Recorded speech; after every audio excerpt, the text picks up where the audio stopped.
What we're going to do tonight is we're going to look at Jesus and we're looking at Muhammad. Now, some people would scratch their head and say, why are we looking at those two? Why don't we look at Jesus and the Qur'an? Because Jesus is our primary revelation, and the Qur'an would be their primary revelation. Those are probably the two more adequate. And that is true, and we've said that for many years, that really if you want to look at the Qur'an with Jesus, then what would be the equivalent to our Bible? Well, our Bible would be equivalent, or the equivalent, the parallel in Islam would be the traditions, which would be the Sirah of Muhammad, which would be his biography, would be the Hadith of Muhammad, what he said.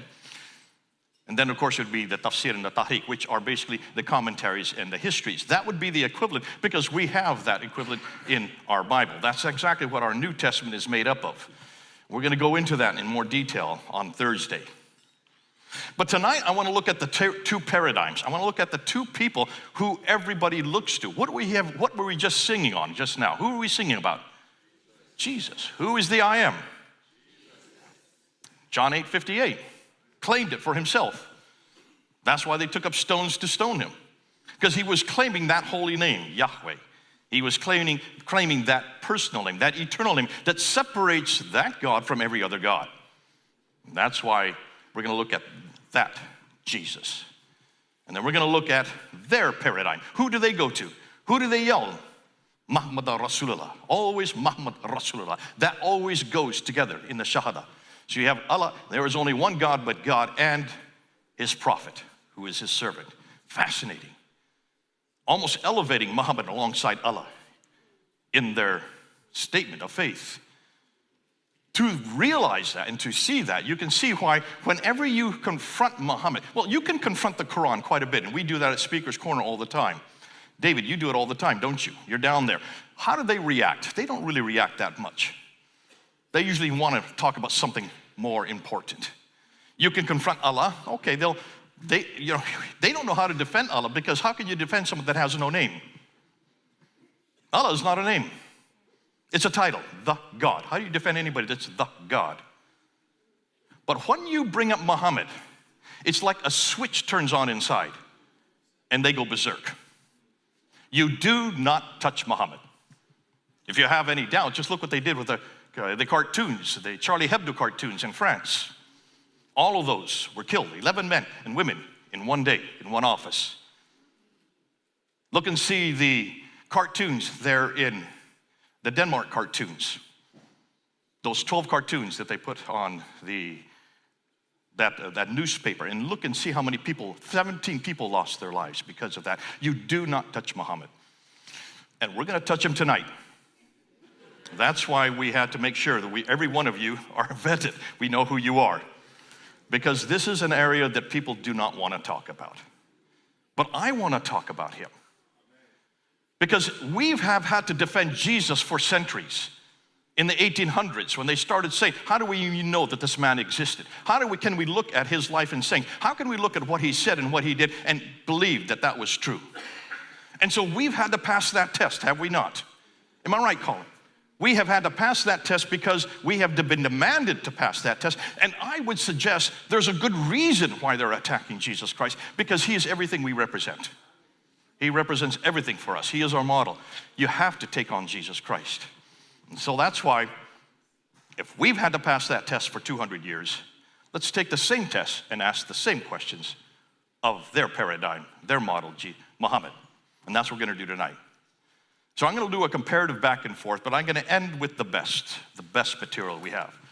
And I don't think, Colin, you even know what I'm talking about, even though he is a scholar of Islam. This is brand new. You don't know what I'm talking about either. Nobody knows what I'm talking about. Well, maybe a few of you who've been watching what's going on. But I'm going to make this clear from the very outset. I am not interested in confronting any Muhammad. Let me say that again. I'm not interested in confronting a Muhammad over here, or a Muhammad up here, or a Muhammad who lived in Gaza, or a Muhammad who lived in Syria. There are many Muhammads in the 7th century. I'm not interested in those Muhammads. I'm interested in the Muhammad of Islam. That's the Muhammad I'm going to confront tonight, which supports three things. In order to confront that Muhammad, he has to be the Muhammad who was born in Mecca in 570, grew up there and spent 52 years there, moved to Medina in 622. That's the Muhammad I'm looking at, who then received the Qur'an, not just bits and pieces here and there, all 114 chapters, or surahs as they call it, and then claimed to be the last and greatest prophet. That's the Muhammad I'm going to confront tonight. In the same token, we would demand the same thing of Jesus Christ, right? Jesus is a common name in the first century. There were many Jesuses in the first century. But you're not interested in defending any Jesus. You want to defend the Jesus who was born in Bethlehem, grew up in Nazareth, died and rose again in Jerusalem, and claimed to be God. That's the Jesus we defend, right? And we demand that they only talk about that Jesus, not any other Jesus. If we demand that of Jesus, then the Muslims should be given the same honor. They have to defend their Muhammad, not just any Muhammad. Why am I saying this? Well, that's mainly for the people who are watching. Because I got hammered with this last summer, didn't I, Alistair?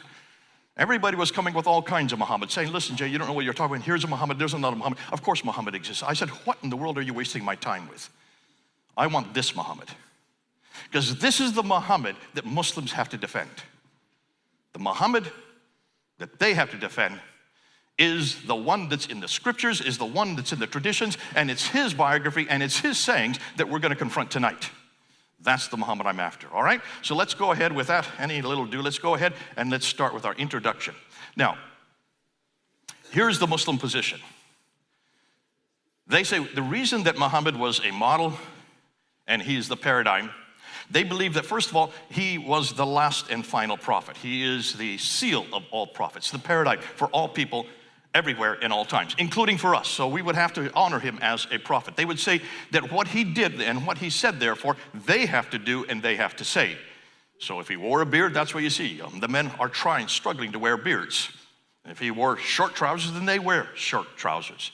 If he brushed his teeth with twigs, they brush their teeth with twigs. So everything he did, they want to do today. So you will see a lot of Muslims trying to follow that example. Why? Because he's their model. They contend that we cannot measure him by our 21st century Western standards because his example is universal. So don't take on what we know today and say, well, this guy's irrelevant here, he's relevant there, he's irrelevant. It's not that he's irrelevant, we're irrelevant is what they say. Because he is the model for all time, all peoples, and all places. And so it's he that everything must be measured by, not the other way around. And he supersedes all other models or all other morality or all other people. And the problem with the West is we have the wrong model.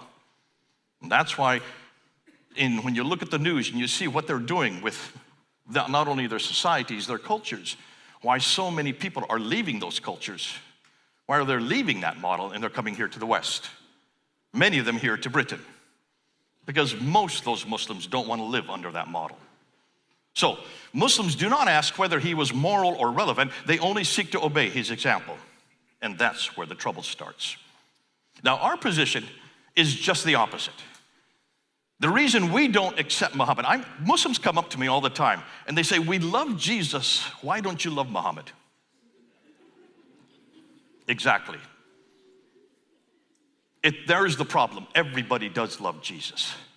The fact that Muslims do love Jesus, the fact that everybody loves Jesus, even Madonna loves Jesus. But Muhammad? What are you going to do with Muhammad? As you're going to see tonight, there's a reason why we don't follow Muhammad. So we do not look at him as the final prophet because there is no real final prophet after Jesus. There is nothing that comes after Jesus. Look at Joseph Smith. My name is Joseph Smith, by the way. I'm not that prophet. He is not our paradigm as all the other ones that have subsequently come. Neither are they. And that's why we don't go to any of those models. What Muhammad did and said, we do not do and say today. I don't care. You can wear beards, you can wear trousers, you can even ruin your teeth with those twigs. Fine, go ahead and do it. But it's not mandatory for us because that is not our model. He is not our model. Our model is Jesus Christ. We have to go to his standards based on his example, who is ironically the universal example that everybody seems to want. Why are they coming here to the West? Why are they coming here to Britain? What is it that we have here that they don't have in their own homes? It's because we still have a memory, a Judeo-Christian memory of what is right and what is wrong. This whole Me Too movement that's going on right now, where do you think that started? It started with Jesus. elevating and keeping women equal with us. Where do you think that started? The whole idea of education. I could go on a whole hour just showing all the great institutions that we have here in the West that are all based on what Jesus said and did.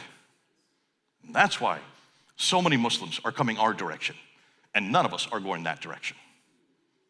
We don't like that model. We don't like what they do to people, what they do to women, what they do to families, what they do to communities, and certainly what they do to their neighbors. So we must ask whether Muhammad or Jesus is the better example and refuse to follow either example if they are not. Now, we're going to go through 7 areas tonight. I'm going to have to go quick. I see the clock counting down there. We're going to look at Jesus in the Quran. Then we're going to move to, was Muhammad a man of peace? And then we're going to head on over to, was Jesus? Ask the same question. If we ask that of Muhammad, let's see what Jesus is at the same time. And then we're going to move on to, suppose a problem. Some big problem with Jesus that Muslims are throwing at us. And then we're going to do a comparison, quick comparison back and forth between Jesus and Muhammad. From there, we're going to head off to the historical Jesus. Let's see what we know historically about Jesus. And then we get to the real material, the historical Muhammad. Let's do a comparison, like, with Jesus and Muhammad, and then we'll have our conclusion. So let's start with Jesus in the Quran. Jesus in the Quran, well, obviously you know his name is Isa. That's not the Jesus I know or seek. He is given different names. Isa ibn Maryam, that means Jesus, or Isa, the son of Mary. 23 times you will see this come up over and over again. Isa ibn Maryam, Isa ibn Maryam. Now remember, last night I said that Ibn or Walid, there are 2 names for sonship last night. Ibn would be inherits what the father has. So if Jesus is the Ibn Allah, then he inherits everything that his father is. And that's really what they don't like about Jesus. Really, it comes down to that, the fact that he inherits his divinity. But Walid is the biological term. So I have 3 sons, and they are my sons. But I also have an adopted son, and he is my Ibn, but the other 3 are Walids. They are from my union of my wife and myself. So can you see the difference? In Arabic, that exists. We don't have that distinction in English, and that's the problem. And that's where the confusion comes in for most people. So when you look at this idea of his humanness, show that he was human, you can just tell people to go back to the Arabic, because the Arabic speaker understands this distinction. Ibn al-Sabili in chapter 2, verse 177, is a traveler who's going on the road. And as on the road, he is called the Ibn al-Sabili, the son of the road. No one would assume that means he has a biological relationship with the road. Okay? He's on the road. You are all sons and daughters of England or Scotland or Wales. Sorry, Ireland, Northern Ireland. Boy, did I get that wrong. Did you see him frown at me when I said that? Got the reaction I wanted. So can you see immediately, you have to be careful on how you're going to use these phrases. And that's why it's so important that we do understand this distinction to help the Muslims realize what we're saying when we're saying Isa ibn Maryam. Now, Isa ibn Maryam is probably the most important one, because that's the one that they like to throw at us, because that shows that he's nothing more than a human. He comes from that woman. Remember, Jay, he's always from that woman. He's from that woman over and over again. The difficulty is almost all of these come from Syriac sources. Most of the terms, 70% of the terms that are in the Quran come from Syriac sources. And here's the difficult. Which Mary are they talking? Which Ibn Maryam are they referring to? So he is Ibn Maryam, who is also the brother of Aaron, who is also the son of Imran. Folks, you know who that Miriam is. That's another Mary, isn't it? That's the Mary of the Old Testament. That's the Mary of 1400 BC. And that Mary did have 2 brothers, Aaron and Moses. And they were the children of Imran, or Amran in Hebrew. But hold on a minute, that can also be the same Mary that's also the mother of Jesus, because it's 1400 years apart from those 2 Marys, unless of course it's a very old Mary. I don't think Mary lived for 1400 years. So can you see the difficulty with that immediately? Now, most of them like to say, no, this is nothing more than we're talking about the Levitical line. That's what we mean by that. No, that isn't, because we know that Amran is not the father. Amran is not the father of Mary. Heli is the father of Mary. We know that from Luke chapter 3, verse 23. So the other name that's given up is Isa al-Masihu. The Messiah. He is the Messiah. In the Qur'an, you will see 11 times where it refers to Al-Masihu, Al-Masihu.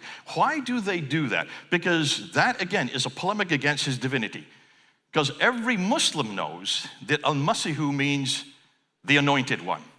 And today, if you go to Morocco, the king of Morocco is known as the Al-Masihu, is given that title, the anointed one. So what you need to respond and ask in return is, okay, anointed for what? What does it mean? Anointed to do what? And of course, in the Old Testament, he's anointed to save. Who can save but God himself? That's really a very divine title right there. So help them to understand they have borrowed something from the Old Testament without understanding its meaning. That's dangerous if you borrow anything from the Old Testament. Because the Old Testament is impregnated with theology. And you've got to be aware of what you're borrowing. Anointed to save, that is the only the person that can do that is God himself. He uses this as a bridge. Use this as a bridge to bring them over and say, thank God that the Quran got that right. Now only you need to make sure that you interpret it correctly. Come on home. Come on home. Our God does save. And then you have the word Isa. This is not the Jesus I know or want or need, folks. When you look at what he does in the Quran, in chapter 3, verse 46, he's there as a child. And as he's there in the crib, he's speaking from the crib. Did Jesus speak as a child, as a baby? I don't remember him doing that. But there it is in the Quran in chapter 3, verse 46. And 3 verses later, he takes some mud and he forms them into birds and he blows on them and they fly up in the air. Did Jesus do that as a child? Do you teach that here? Please don't. No, I don't recall Jesus doing that. He and his mother are hungry in chapter 19 of the Quran, and so he has a tree bend down to give the fruit to he and his mother. So he feeds his mom as an infant. Jesus doing that? No, it's the other way around, right? So you see these curiosities of this Isa. As an adult, he denies his divinity there in chapter 5, verse 72, and also in verse 75. And then he confuses the Trinity in chapter 5, verse 116. Ooh, Jesus confusing the Trinity, denying his divinity? Not my Jesus. I want nothing to do with that Jesus, that Isa as I call him. And most importantly, he permits another man to die in his place in chapter 4, verse 157. If Jesus did not die on the cross, folks, we're all damned. We're all damned. Because unless Jesus dies, unless God himself dies and rises again, folks, we have not been saved. We need Jesus to die. And not another doing it in his place. Can you see why? We're going to talk a bit about that later on because that's so important in our narrative. So let's look at some comparisons between the Isa of the Quran and the Yeshua of the Bible. Why am I using Yeshua? You'll see why. It's very important. When we look at this person and look at the first category, I'm going to look at peace itself. So was Muhammad a man of peace? Let's start with Muhammad on this point. Looking at the Quran, let me do some history to here. I was at the House of Lords a number of years ago with Douglas Murray. Do you know who Douglas Murray is? So he and I were together. We were in the House of Lords and we were confronting these Islamic courts that are here in Britain. At that time, there were about 85 of these Islamic courts, and we were saying that these are actually quite they're very difficult for women, but also they do not support British law.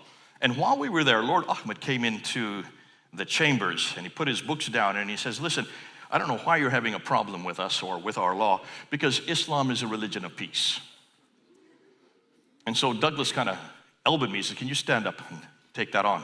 So I stood up and I turned toward Lord Ahmed. I said, okay, where is it that you get this idea of peace? He says, well, it's obvious in the Quran that it says, for there is no compulsion in religion.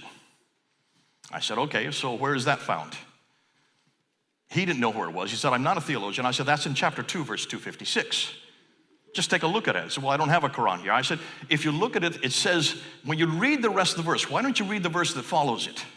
Because when you read that, you will see that this is not really compulsion. In fact, you will see that those who stand against Allah and his prophet, great shall be their perdition in hell. So you tell me, there is compulsion there. And that has nothing to do with me. Now, what he didn't know and what we know is that you have a few verses in the Quran that seem to be peaceful. But there is a law called the law of abrogation. In chapter 2, verse 106, and in chapter 16, verse 101, you have this idea that that which we give over here, we give something better over here. So Allah confuses himself, or whoever wrote the Quran confuses, because they keep on coming, they come up with all these abrogations, abrogation after abrogation. But that which we give mansuk, that's beginning, we then give something nasik, which then abrogates it. So when you look at the Quran here, this is the Quran. By the way, I didn't get permission, Malcolm, to bring this in the church. Don't worry, it won't hurt anybody, especially after Thursday. So here's the Quran, right? When you go from right to left, because it's following the Arabic, this half would be Meccan. So this is the half that was revealed between 610 and 622, although it's the latter half of the Quran. This half, the first part of the Quran, is actually chapter about 16 to 114. Well, let's say chapter 20 to 114. So it's actually here's the irony. Just turn it upside down, you get the right sequence. So the Meccan follows the Medinan, even though it comes after, because the Meccan material from 610 to 622 comes at the back part of the Quran. The Medina material, which is from 622 to 632, the last 10 years, comes at the beginning. Why is it in that sequence? Because whoever wrote the Quran got a lot more long-winded. Started out short, and they started getting longer and longer and longer because they were getting into more debates. I'm guessing. That's my guess. So that's why all the longest ones are at the beginning and all the shortest ones are at the end. And it's when you do that, you will see the law of abrogation has a huge amount of, well, in this case, is very relevant. So if this is the first half, which is the Medinan, this is where all the violent verses are, in the first half. This part, the second half, is where all the seeming peaceful verses are. So this is mansuk, this is nasik. This is weak, this is strong. So if you're going to use these type of things, if you're going to say this in the Quran, then you're going to have to say that this has all been abrogated by this. So all the violent verses abrogate the peaceful verses. Are you following that? All right? So this verse here, chapter 2, verse 256, is a Meccan surah. So it comes the first part of his ministry, but the latter half of the Quran. There's about 101 verses that abrogate it, that are at the beginning part, the Medina material. That would wipe out this verse, but that's not the only thing you want to do. After we did this, he said, well, okay, there is a verse that says if you are attacked, then defend yourself, but don't go beyond the limits. I said, well, where is that? He said, listen, I'm not a theologian. I have no idea. I said, that's in chapter 2. Quran in chapter 2, verse 190. Those who are attacked, do not go beyond the limits. Do not transgress the limits. I said, have you read the verse that follows it? And the verse that follows that? Read the entire chapter, and what you will find, it says, and slay them wherever you catch them, and fight them until they prevail faith in Allah. I said, pretty much, what are you not to transgress? I'm already dead. You've got to put the whole context together. You can see why there's a difficult. So then he went to this verse here. This is the favorite verse of lots of politicians. My former president used to always quote this verse. And which starts, we ordained for the children of Israel that if anyone slew a person, it would be as if he slew the whole people. And if anyone saved the life, it would be as if he saved the life of the whole people. That sounds pretty good, doesn't it? Unless you look at the first half. What's the first phrase in that verse? O children of Israel. So is this for Muslims? Not unless they're children of Israel. Can you see the difficulty with that? Now, what Muslims do, and here in London, this is how they interpret that verse. If we ordain for the children of Israel, they still keep that in there. If anyone slew a Muslim, it's as if he slew all of us Muslim. Therefore, it's impingent upon me to save the life of one Muslim, because in saving that life, I have saved all of Islam. That's how they interpret that verse. So when you get to, and you talk there at Speaker's Corner, you will see them using that verse to support the idea of peace. The difficulty of that is when you go and you look at that, you say that has nothing to do with Islam, that has to do with the Jews. You're not a Jew. So what are you to read if you're a Muslim? You're to read the following verse, the one that comes right after it, verse 33. And there it says very clearly, for those who stand against Muhammad and his prophet and cause mischief in the land, crucify them, and cut off their hands and feet from opposite ends. That's the verse that follows this. That's the verse that there's to use. So make sure when you're looking at the Quran, read all the verses. Don't just read the one they want you to read. Be careful of that. And when you start to look at the Quran, it is full of verse after verse after verse. Surah chapter 9, verse 5. But when the forbidden months are past, then fight and slay those who join other gods with Allah wherever you find them. Besiege them, seize them, lay in wait for them with every kind of ambush. Now remember, those who join other gods with Allah, mushrikun is the word in Arabic. Someone who commits shirk, a whole group of us who commit shirk. Who are the people that commit shirk, folks, according to Islam? We are the people that commit shirk. We are the mushrikun. So they're slay us. Folks, that is not an easy verse to read. And that is the sword verse. Chapter 8, verse 29. Make war upon those to whom the scriptures have been given. That's us, the Al-Kitab. We are the people who received the scripture. As believe not in Allah or in the last day, who forbid not what Allah and his apostle have forbidden until they pay the tribute, the jizya tax. And what about the methodology of the sword verse? Chapter 47, verse 4, when you encounter the believer, when you look at this chapter, the first three verses, verse 1, 2, and 3, define who a believer is and who an unbeliever is. And then it says, for those who are the unbelievers, when you encounter them, strike off their heads, cut off our heads, until you have made a great slaughter among them. Chapter 8, verse 38 and verse 39. Go to the unbelievers and fight them until there is no more tumult or oppression and there prevail justice and faith in Allah. Folks, these are not easy verses to read, are they? And the recompense for those who take on jihad and smite us and cut off our heads? Islam, curiously, does not have an assurance of salvation. We do we not? Are you all saved? Do you know where you're going? Are you going to be with Jesus? You've been praying about him, haven't you? You've been singing about him, have you not? You all know, right? You are assured you're going to heaven, right? Please, all of you say yes, a big yes. A Muslim cannot say that. No Muslim can say that. They have no idea where they're going. When they are born, they're given an angel that is placed on this shoulder, another angel that's placed on this shoulder, and this angel records all their good deeds. Baraka, baraka, baraka, baraka, baraka, baraka, baraka. And another angel is placed on this shoulder to record their bad deeds. When they die, those two recordings are then taken and put on a scale, and hopefully the good deeds outweigh the bad deeds. If the good deeds do outweigh the bad deeds, they're given a chance to go across a razor-sharp bridge over into paradise. Below them is hell, a huge lake of molten pus that's burbling down there. And as they're walking across, Allah can throw them down at any time. Even Muhammad didn't know whether he could get across.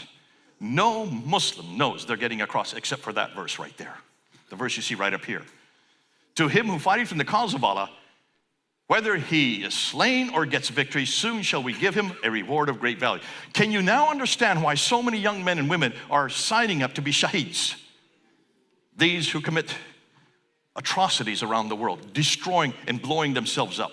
It's because of that verse. That's the one verse that gives them an assurance of salvation, along with chapter 47, verse 4 to 6. But those who are killed in the way of Allah, he will never let their deeds be lost and admit them to paradise. They know that that's one way. They don't have to worry about the barakah versus the haram on the left side. Now, as far as violent verses in the Quran, just look at these right here. 149 violent verses. I've only given you 5 or 6.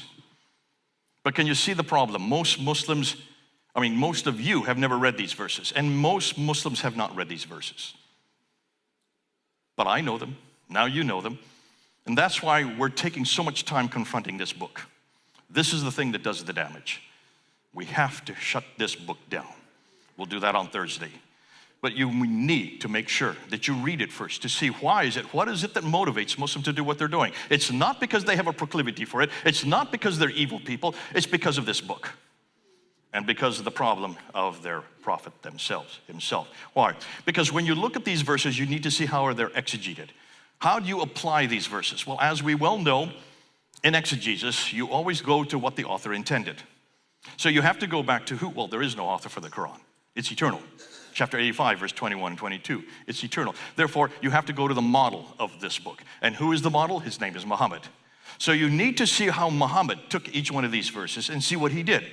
Look at his paradigm. Now, when you look at that, you need to go to his biography, which is the Siratul Rasulullah, and you need to go to his sayings. And when you look and see what happened when he moved to Medina, and once he was in control and had authority, between 622 and 632, that 10-year period, he was involved in 29 battles personally and planned another 39 battles on top of that. More than that, when you look and see what he did to those who were under his jurisdiction, under his authority. Let's start with the Jews. Remember, he moved to Medina. He was not from Medina. He was from Mecca. The Jews were from Medina. They'd been there for centuries. He moved as a guest invited by the Ansar to arbitrate between the Ansar, the Arabs, and the Jews, who controlled most of the commerce, as Jews tend to do. So he was there as an arbiter between them. Within 2 years, by 624, he had taken over the responsibility as being an arbiter between man and God. And he introduced what they called the Treaty of Medina. In the Treaty of Medina, which has a number of articles, the first article stipulates that he is an arbiter between man and God. As a Christian, would you sign that treaty? Is Muhammad an arbiter between us and God? Absolutely not. Do you see why the Jews will not sign it? You will see their signatures are not there on that article, if he even exists. Hold on to that one. We'll get to that later. Nonetheless, you see that article there. That was introduced in 624. That means he had complete control of all the Ansar and all the Jews. And then what did he do? Those who stood against him, like the Jews, after the battle of Uhud, not the battle of Uhud, of Badr. The Battle of Badr is the first one in 624. He comes back from the battle. He was victorious. He confronted the first Jews, the Banu Qaynuqa family. They refused to come and support him, and so he threw them out of Medina. These are the people who have been there for centuries. He threw them out of Medina up to the north. 625, a second battle is the Uhud battle, the Battle of Uhud, which he actually lost and was almost killed. And that's why he threw out the Banu Nadir family. In 627, the Battle of the Trenches, neither side won. And so he was angered because of the fact that the Jews would not support him. The last remaining Jewish tribe, the Banu Qurayza family, they were the richest of all the Jewish tribes. He went to them and confronted them for not supporting him. And then he attacked their garrison, which is right outside of Medina. And for 20 days he attacked them. They ran out of food, they ran out of water. And then he took all 800 men in groups of 10, slit their throats. Group after group after group, 800 men killed in one day. Took all the women and children as concubines for his men. Have any of you heard this story before? None of you have heard this story before. Every Muslim I know knows this story. You can find this story in Ibn Hisham. You can find this story in Al-Tabari. You can find this story in Al-Bukhari. I've given you 3 different genres where you can find this story, yet none of you are reading these stories. How do you know who you're up against if you don't know who their model is? This is their model, folks. If he did that to the Jews in 624, 625, and 627, after only being there 5 years, if that is their model, can you now see what they're doing around the world? Thank God we have Jesus. Thank God we don't have that model. What about those who criticized him? Look at Asma bin Marwan. Asma bin Marwan was a native of Medina. When Muhammad came up in 622, she saw what he was doing, was getting angered, so she wrote some poetic verse against him. That's all it was, poetic verse. He said, who's going to take care of this woman for me? Umair, one of his disciples, went that night. She had 6 children. She was suckling her latest. On the bed, he comes and plunges a knife through her heart, right in front of her children. Goes back the next day and tells Muhammad what he had done. Muhammad responded by saying, great are you for what you have done for your prophet. That's their model, folks. Man who kills women with their children, right there. We know of 25 people in Medina who were assassinated. And what was their crime? They were critical of this man. Can you then understand why there's such an uprising with the Danish cartoons? Can you see why the Charlie Hebdo cartoons? All over the world, Muslims were upset with that. You do not criticize Muhammad. You do not touch Muhammad. My colleague, Hatun Tosh, does that all the time. She used to, for many years, at Speaker's Corner. She was on the ladder with me. She wears t-shirts with Charlie Hebdo cartoons on her chest. She has been arrested 4 times because of that. At Speaker's Corner. Arrested at Speaker's Corner. The one place you're permitted to confront anything. You had thought, the bastion of freedom of speech. Twice now she's gone to court and she's won both cases. they've had to pay, the Metropolitan Police have had to pay 10,000 pounds each time. Not to her. It goes to Christian Concern. You need to support Christian Concern. What a beautiful agency. They are supporting us in this battle, not only for freedom of speech, but also the right to confront Muhammad publicly. With these scriptures and the example of the Prophet Muhammad, can you then understand why so many within Islam today are saying what they are saying and doing what they are doing? Their authority, they believe, is that of Holy Writ, a divine authority modeled by the greatest and clearest paradigm for mankind, for all peoples, all places, and for all times, including the West today. So let's ask if Jesus is a man of peace. This is going to be a lot easier. I think you know where I'm going to go with this. Most of you people know what I'm saying. But I love doing this because after 9/11, I was the one that had to do all the debates on this at all the campuses because I'm a pacifist. I'm a Mennonite. And so therefore, this is our bread and butter. We love this. When you look at peace in the Bible, you will see there is the whole idea of shalom. Wars were divinely ordained in campaigns in the Old Testament. God used them to judge the sinful nations of the world. And there you can see all the references there. Notice the dependency was always on divine intervention for God's weak people. In Egypt, it was the plagues. God provided those plagues in Exodus 7-12. In Jericho, it was the walls that came tumbling down. Who destroyed those walls? God did that in Joshua 6. The Amorites keeping the sun back, that was God that did that in Joshua 10. Amongst the Canaanite, he was then the one that rained down against them in Judges 5. The Midianite, he was the one that brought confusion to them in Judges 7. The Arameans, the blindness, that was caused by God himself in 2 Kings 6. The Assyrians, 185,000 that were killed in one night, that was the angel of the Lord that came down in 2 Kings chapter 19. Amongst the Easterners in the ambush, who ambushed them in 2 Chronicles, that was God himself. In every case, it was God doing that. Isn't that fascinating? Now we get to then peace. You will see it all the way through the Old Testament. Bodily health and stability. Peace is brought about in Leviticus 26. I won't go through all the references because I need to keep moving. A person's welfare is one of peace in 2 Samuel. Family relationships are one of peace in Genesis 29. Friendship, look at friendship in Genesis 43 or Exodus 18. We are to pursue peace according to Psalm 34. Israel's peace in Numbers chapter 6. God's relationship is one of peace in 2 Samuel 20 and 1 Kings 8. We are to have inner spiritual peace in Numbers 6 and also Psalm 4 and Isaiah 45. And the goal of war is peace in Psalm 72 and also chapter 122. Messiah who is to come was going to be the Prince of Peace in Isaiah 9 and Micah 5. And when he comes, we are to beat our swords into plowshares and our spears into pruning hooks. Nation will no longer take up the sword against nation, nor will they train for war anymore. Now in the New Testament, there are these reference after reference.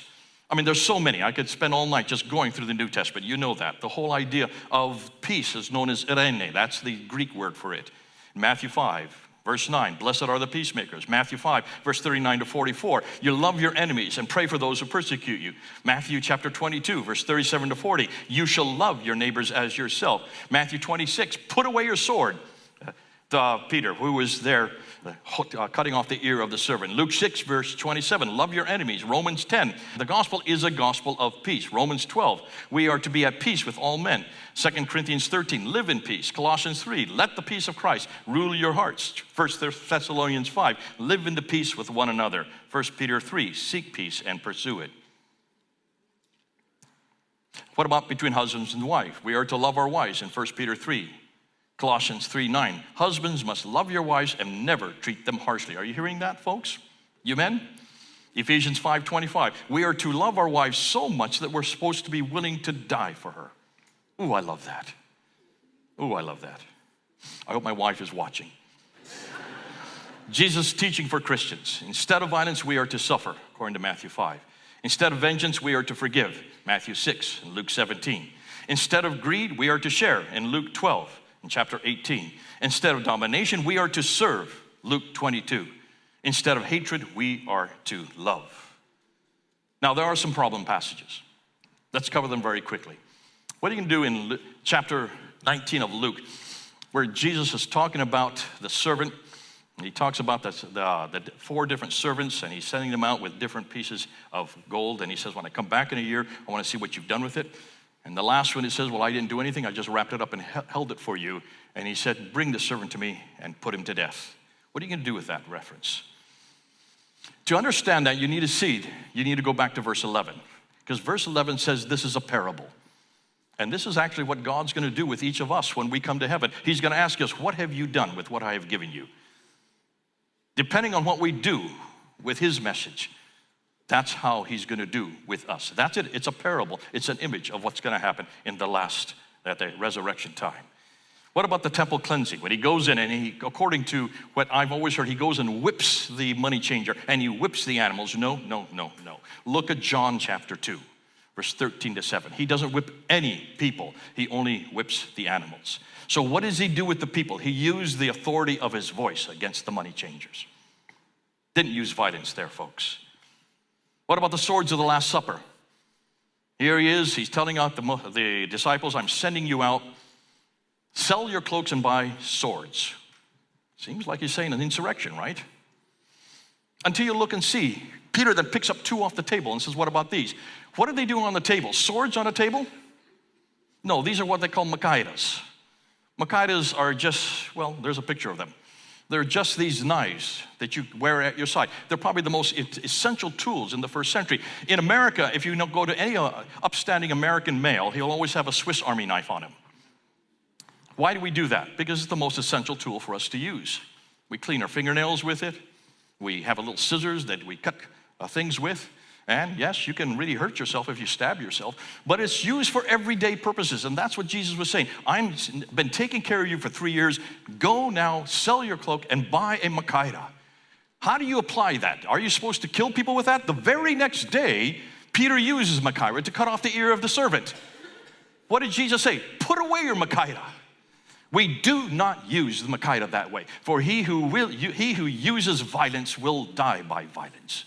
We are not to use the makaida that way. There's the application for it right there the next day.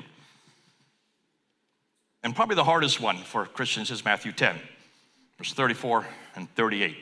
I have not come to bring peace, I have come to bring the sword. How do you deal with that one? Ooh, I love that one. That's my favorite one. This is the commissioning of the 12 disciples. He's sending them out. And what is he saying? I'm going to send you out as lamb before wolves.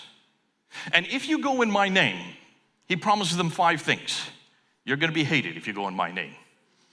How many of you have been hated for Christ's name? You're going to be persecuted if you go in my name. How many of you have been persecuted for Christ's name? You're going to be jailed if you go in my name. How many of you have been put in jail for Christ's name? You're going to be scourged, whipped, beat up.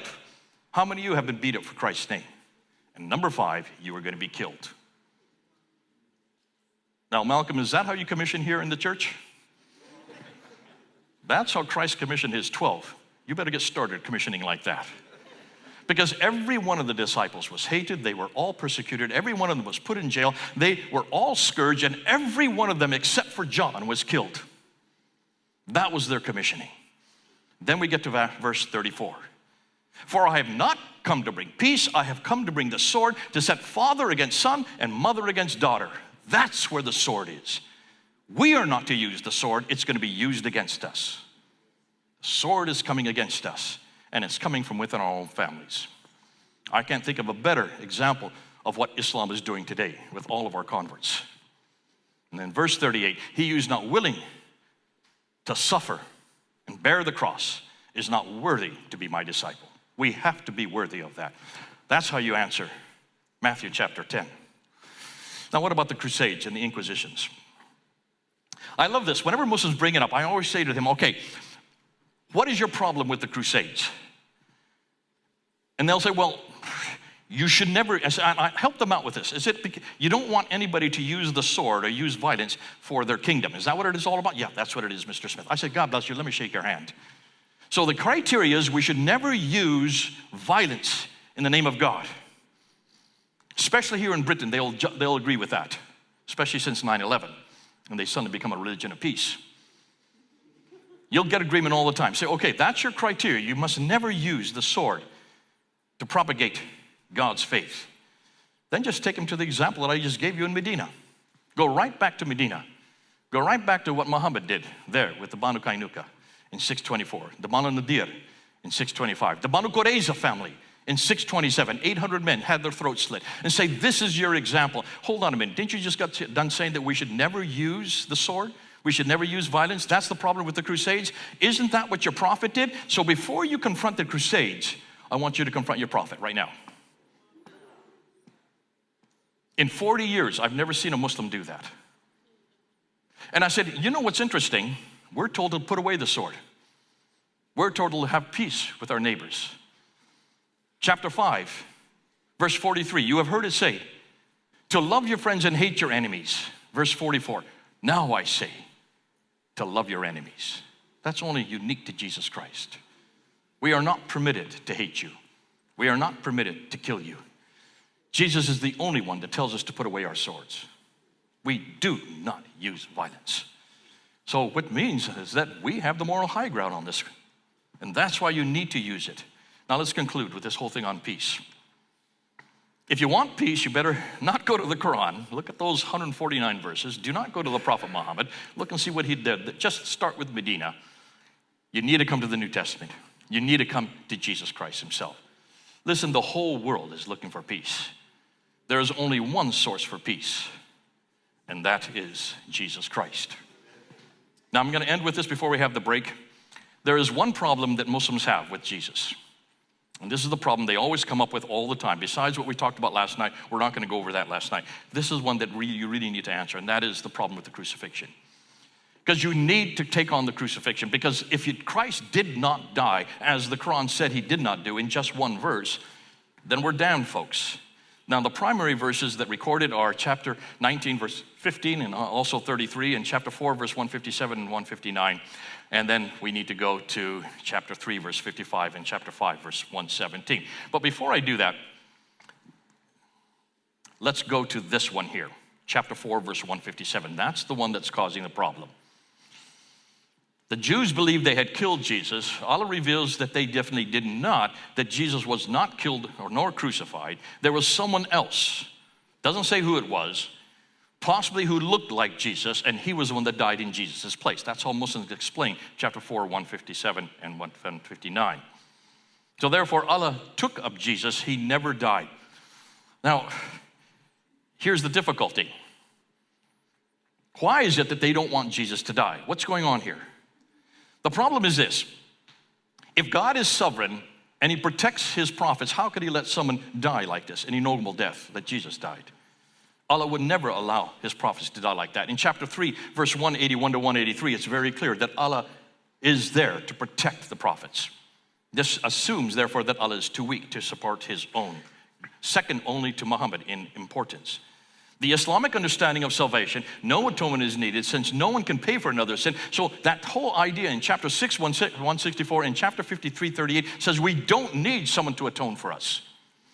Go back to chapter 6, 164 and chapter 53, 38 and read it for your Muslim friends because they're not reading it correctly. It's very clear in both those verses. It says anybody who is a bearer of sin cannot bear the sin of another. Now, folks, isn't that what we agree with? Anybody who is sinful cannot bear the sin of another. So who can bear our sin? The sinless one. Most Muslims have never read that verse. Just read it for them. 2 different verses right there and unpack it because actually the Quran agrees with us on us, and you'll see why on Thursday. Because this idea comes from the Bible itself. It comes from us. They've just plagiarized it. But Muslims don't think that. They're thinking this is attacking the whole idea of atonement. No, it's not. It's telling us who is the one that can atone. And the only one that can atone is the sinless one. And who is the sinless one in the Quran? Chapter 19, verse 19. Behold, Jibril is saying to Mary, I'm giving you a righteous son, a sinless son. Ooh, I love it. Quran gets that right. So here's the thing. They say, well, how can you believe in atonement and how can we have one man pay the sin of another?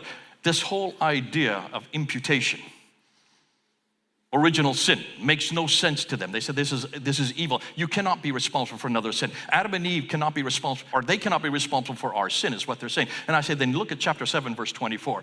Adam and Eve are up in space. That's where the Garden of Eden is. It's up in space. They sin, they're forgiven, and they're thrown down to earth. So I asked my Muslim friend, are you up in that Garden of Eden right now? No, you're all right here in London. This is not the Garden of Eden. I know it's a lovely city, but it's not the Garden of Eden, folks. The fact that no one is up in that garden means you're all imputed with that sin.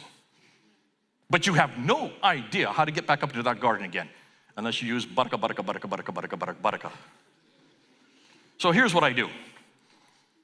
What Muslims say is, well, Al-Baydawi, Zamakhshari, they all come up with ideas of what's going on. Perhaps God took Jesus to heaven and the likeness was on someone else.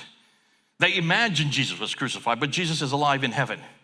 Or the swoon theory, the Ahmadiyas that love that one, that he actually just swooned, they took him to the grave. 3 days later, he suddenly woke up from his swoon and he threw out the 2-ton stone, overpowered all 16 guards, and then took himself off to Kashmir and he died in Kashmir. How many believe that? Conclusion, there is no resurrection because there was never any death.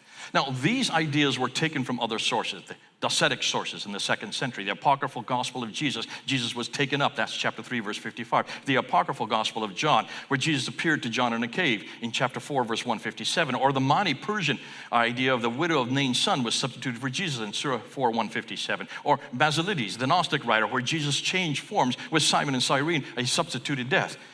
Ignatius writes against these and quotes against them when he refers to Jesus suffered in semblance. So we know how to deal with that. But I'm going to end with this because these are the 5 problems. If Jesus did not die and another was in his place and he died in Jesus' place, then you have 5 major problems. First of all, you've got an internal contradiction because in chapter 19, verse 33, Jesus himself, as a child, would say, "Blessed be me, the day I was born, the day I die, and the day I rise again."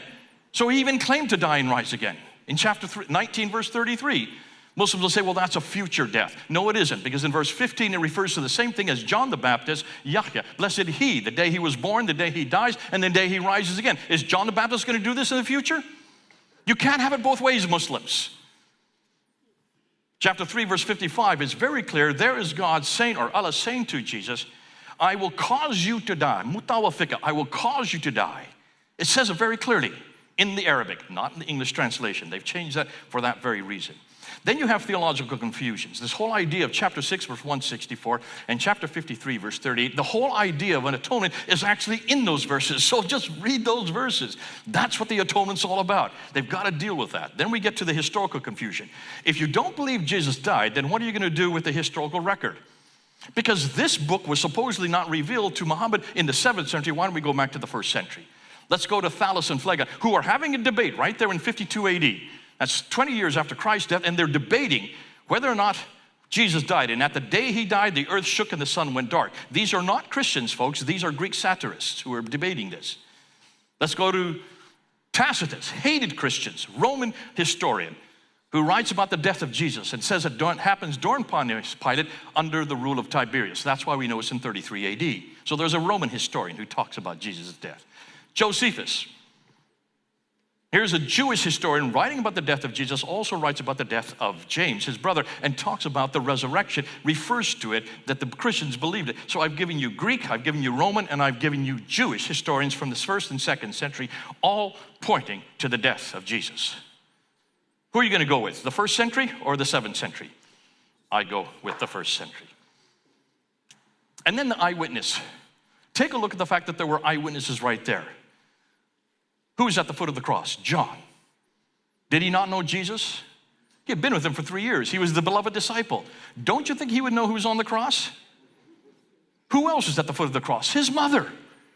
She had known him for 33 years. Would a mother not know her son?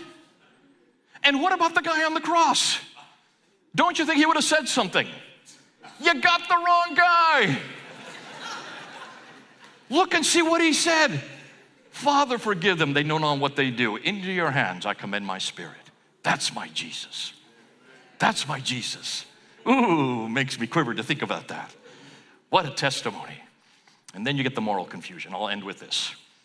When you look at morally, if this Jesus had not died, what was he doing 3 days later, going into the upper room and claiming that it was he? What does that say about that Issa?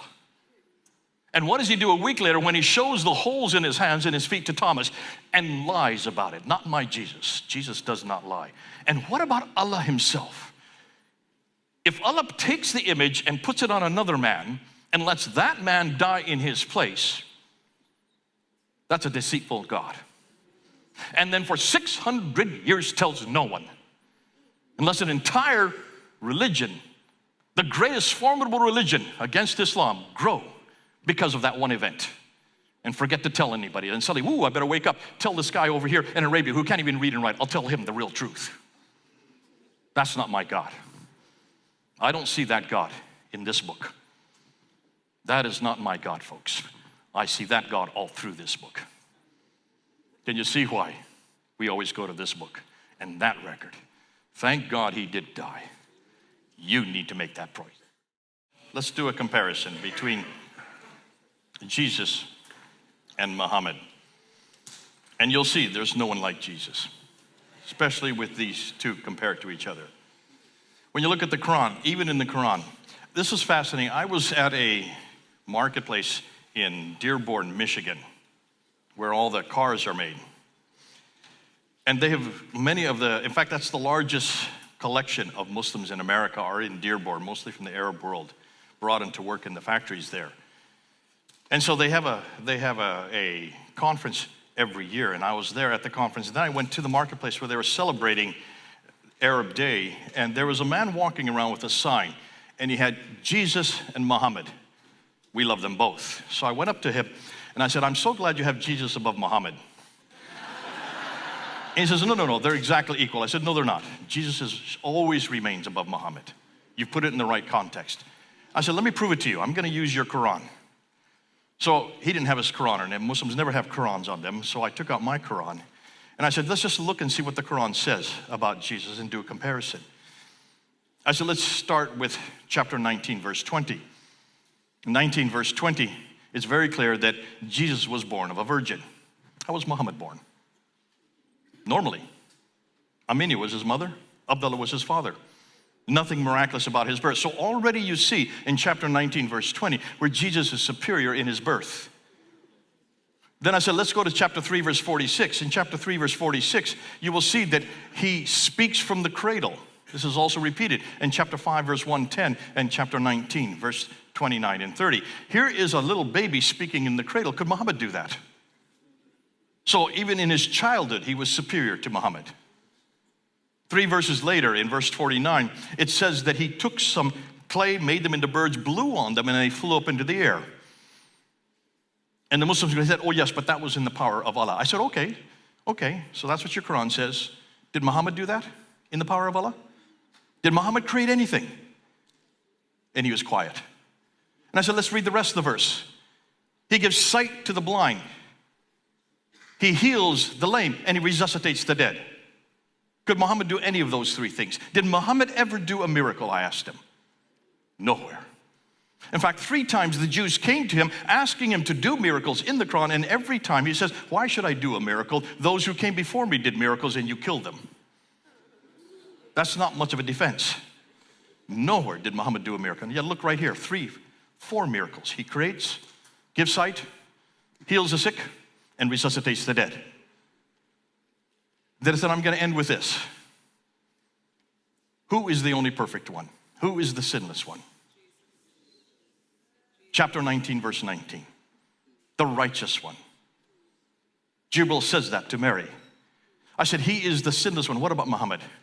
He said, oh yeah, Muhammad was sinless too. I said, okay, why don't you open up to chapter 48, verse 1 and 2. When you open up to chapter 48, verse 1 and 2, you will see that here it says very clearly that Muhammad had to ask forgiveness for when he was sinful, and even as a prophet, he was going to continue to ask for forgiveness. So even as a prophet, he continued to sin.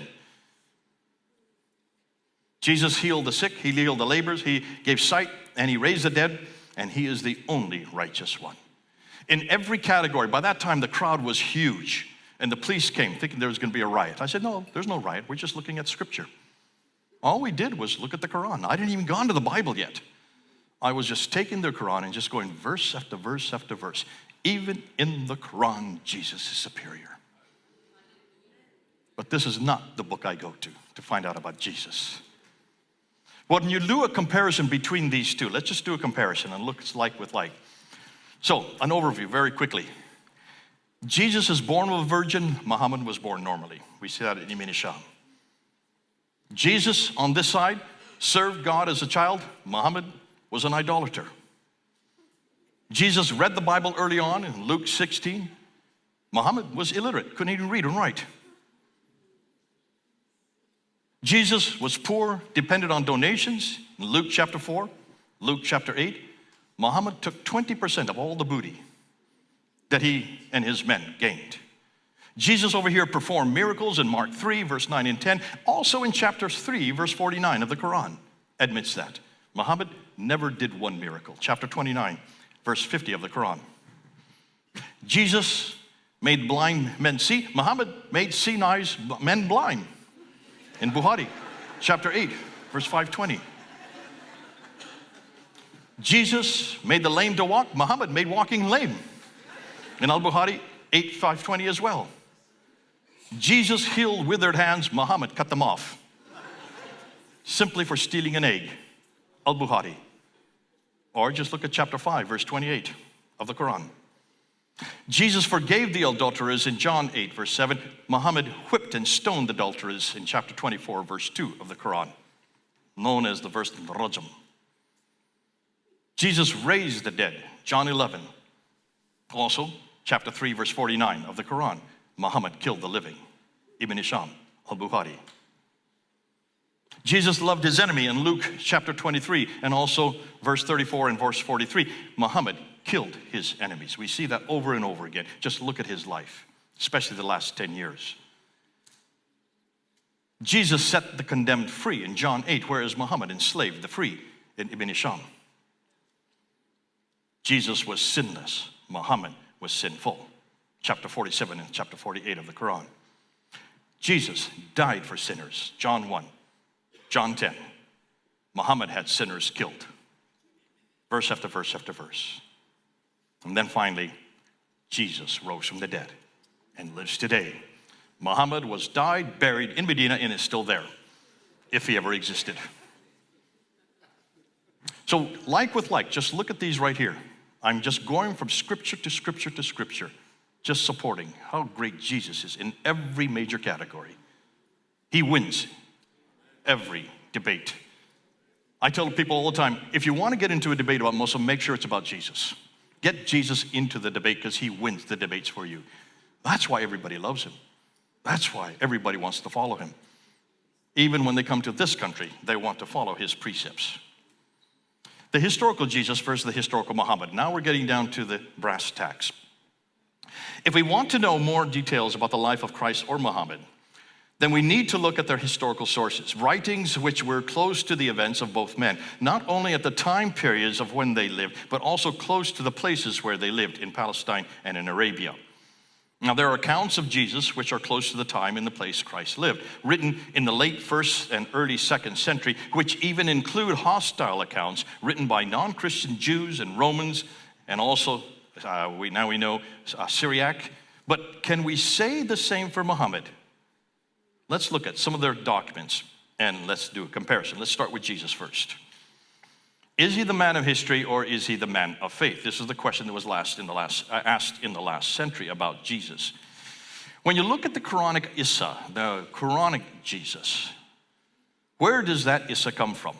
When you look at all these stories about him that make no sense, what was he doing speaking from the cradle? What was he doing taking birds and making them out of clay and then creating them out of nothing? Where did all these stories come from? Bending down the tree so he and his mother could eat. These are not stories in our Bible, but they are stories that did start to appear in the late 1st century and beginning of the 2nd century.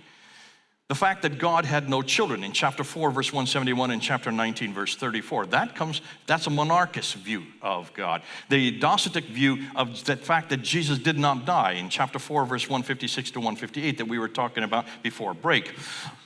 That's a Docetic view. Or this idea that Mary is part of the Trinity. It comes from a 4th century Arab Christian group said to have worshiped Mary, the mother of Jesus, as a goddess, possibly even as part of the Trinity. And this comes from Epiphanius of Salamis' heresiological work called Panarion. The idea of Mariolatry, the fact that Mary is in the Trinity. All of these are probably the antecedents to what you find in the Quran. Or that God that Jesus was a God-chosen human. We see that in chapter 3 and in chapter 4 and in chapter 5 and in chapter 19. That's probably borrowed from the Nestorian viewpoint from the 5th century itself. Now, other sources. The story of Imran and Zachariah. Imran, the father of Abraham, and Zachariah, the father of Mary. Isn't it interesting?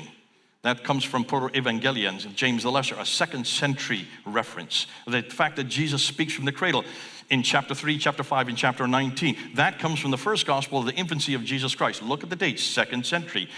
Jesus creating birds out of clay in chapter 3 and chapter 5. That comes from Thomas's gospel of the infancy of Jesus Christ. Or Mary being fed by a palm tree in chapter 19. That comes straight out of the lost books of the Bible. These are all 2nd century apocryphal writings. They're all sectarian. They were never accepted by the church for that very reason, because they were not important. They had nothing to do with the Bible because they confronted the Bible. They confronted the biblical Jesus. Now, what about the word Isa itself? Isa is the wrong name for Jesus. Did you know that? Isa is not Arabic. How do we know that? Well, we found the earliest translation in Arabic of the New Testament, and it's there in Catherine's Monastery, St. Catherine's Monastery in Sinai. And it's known as the Mount Sinai Arabic Codex Sinaiticus 1551, not to be confused with the one we have here in the British Library, the Sinaiticus of the New Testament. Please don't confuse the two. This is another document that is dated to 868. That's the late 9th century. Look at the date, late 9th century. Muhammad died in the 7th century. So this is long after Muhammad died, if he existed. I have to keep saying that. And this is the 9th century, late 9th century, and it's the earliest translation we have of the New Testament into Arabic. And guess what the name for Jesus is in that document? Yeshua. Just like Yeshua in Hebrew. They come from the same root. Which means the Christians and all the Arab Christians were always calling him Yeshua. So where did Isa come from? And what does it mean? Ask your Muslim friends this. Look and ask them. And see if they can come up with an answer. Obviously, they've got the wrong name, which suggests they've got the wrong person. Now, we'll get to that. That's coming later on. These are what we know as the Syriac influences on the Qur'an. We're looking at the Qur'an and all parts of it, most of it, as we're finding. In fact, Alistair and I and a few others are going together in what we call an intertextual project, where we're looking at all these stories that just make no sense. The story of Abraham and Moses and David, they're not the same stories we have in our Bible. They have the same name, but they certainly do not have the same story. The story of Solomon, many of the references to Jesus all talk about his infancy, but look what they do when he becomes an adult. Makes no sense. So where do these stories come from? They were all borrowed, as we're going to see on Thursday. All borrowed. I'm not going to pull my thunder from that, so we have to wait till Thursday to find out. But what you'll find out is this idea of a progression of Mary and a digression of Joseph. In the 1st century, Mary has a very minor role in a lot of these stories. She's nothing more than a mother of Jesus. By the 5th century, she takes on a much more major role in much of the writing. So she becomes the eternal virgin, the mediator, the holy woman, the pious, greater than Jesus even. And by the 7th century, she has such a major role that you now see her in the Qur'an itself. And look and see what she is in the Qur'an. She is the eternal virgin, lives in a temple, as above all women. She is pious. This is all coming out of these sectarian writings from the 5th century. At the same time, look and see what happens to Joseph. Joseph in the 1st century is mentioned all over the place. He's quite normal in our New Testament. By the 5th century, he's almost not mentioned. By the 7th century, he's non-existent. No reference to him. Conclusion, this suggests that the Quranic material on Jesus, this Isa, was borrowed from Syriac sources after the 5th century, but not in the 1st century, proving that this is a much later rendition of Jesus. Now, that's where you get the extra-biblical historians who also write about his death. Thales and Phlegon that I mentioned earlier. Tacitus, who writes about his death. Josephus, who's a Jewish historian. Lucian of Samosata, a satirist, early 2nd century, who referred to Jesus.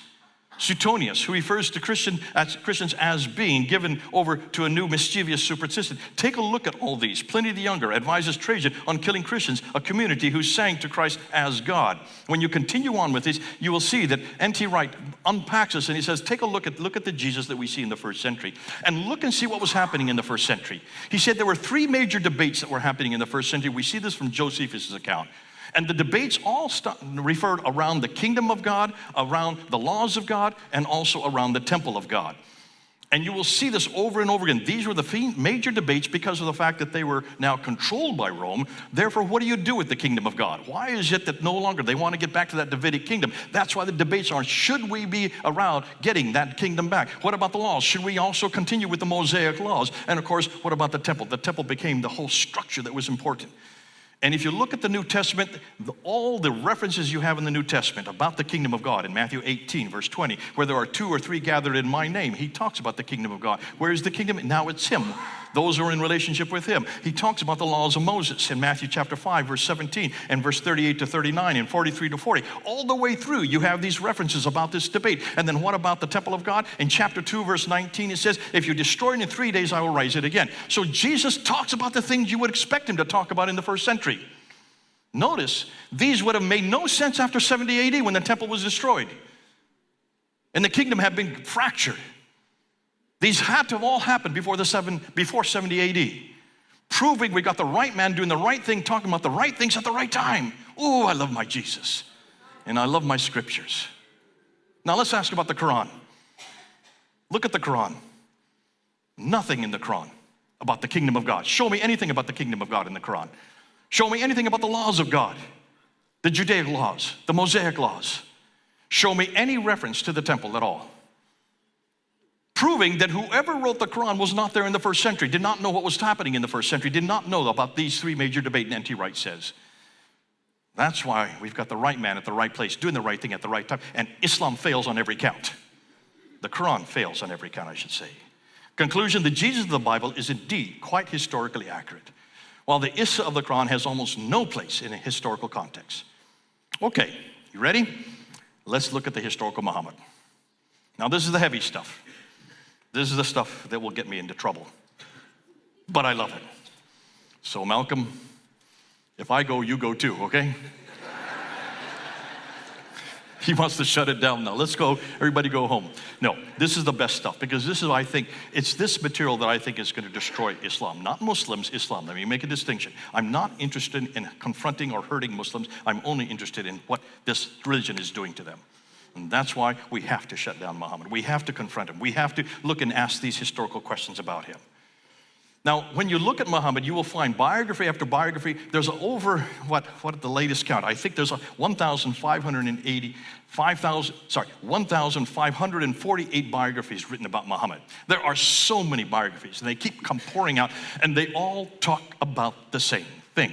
And they're all based on the traditions. The traditions would be the Sirah, which is the biography of Muhammad. That would be the Hadith, which would be the sayings of Muhammad. That would be the Tafsir, which would be the commentaries that unpack and help you explain what Muhammad said and did. And there would be the Taqriq, which would be the histories of all mankind leading up to Muhammad. So those are the 4 genres of the traditions that all these biographies are based on, but mostly the Sirah, the biography itself. Karen Armstrong, bless her heart, very angry Catholic woman who did not like Jesus but loves Muhammad, wrote a very romantic view of Muhammad and kept out all these bad breath areas of Muhammad. So she doesn't talk about his violence, she doesn't talk about his misogyny. It's just Muhammad was the greatest of all men. So if you want to read her biography, you can do so. Montgomery Watt, I've read all of these biographies, and this is my view of them. Montgomery Watt looked at Muhammad as a seer, a statesman, and an administrator. Tried to really look at him as both the man who created a kingdom while at the same time was a prophet, and tried to bring the two together. Maxine Rodinson looked at him as an ideal, a utopia that has never been achieved. Interestingly, right through, about halfway through his biography, I don't know why the editors left it there, he finally says, I am fed up with this man. Why do I have to keep saying these things? I don't know where that got in there and why the editors didn't find it, but it's still there today. I think it is, although I've been telling people so much, maybe they've taken it out. And Martin Lings here in Britain became a Muslim and then wrote the biography that's very popular here. And he said that you want to understand Muhammad, you really need to be a believer yourself. You cannot understand him unless you're part of Iman, part of belief. And he was part of that. And so he had a very almost a romanticized view, but certainly from his standpoint, it's believable. Michael Cook was the first one to actually come and do a historical critique of Muhammad. He's here from Britain as well, and he talked about this historical figure whose historicity leaves us in much doubt. And then you have Alfred Guillaume, which is the one that all of you read. This is the most popular one that you get on your bookshelves. If any of you have studied Muhammad in school or in university, you have to read Alfred Guillaume. His translation of the Sirah of Ibn Hisham gives us the closest and best translation of Ibn Hisham's biography. And that's the standard work. And that's the one that everybody follows. And that's the one, interesting, that all Muslims follow today. They all follow Alfred Guillaume's translation, or the original one. Now, this is what concerns many of the scholars today. And I'm going to go through each one of these very quickly. The whole problem with credibility, the whole problem with contradictions, the whole problem with proliferations, and this word isnad, I'll define what I mean by that, the storytelling, and then really getting into the deep meat of it, the difficulty with the late dates, and this idea of which is the Muhammad we really know. Is there a Muhammad of faith, or is there a Muhammad of history? Which is the Muhammad that is now coming to the fore today? Let's start with credibility.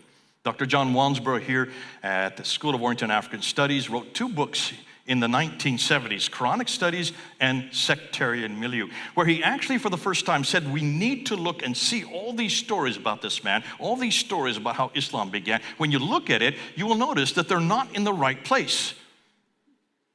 All of this material that you see there did not even exist in the 7th century. They only started existing in the 8th and 9th century. What are they doing with a man who's living in a place that had none of these stories to begin with in the 7th century? So he was the first one to really raise this problem. Now, he wasn't the first. He was the first one here in Britain to do that.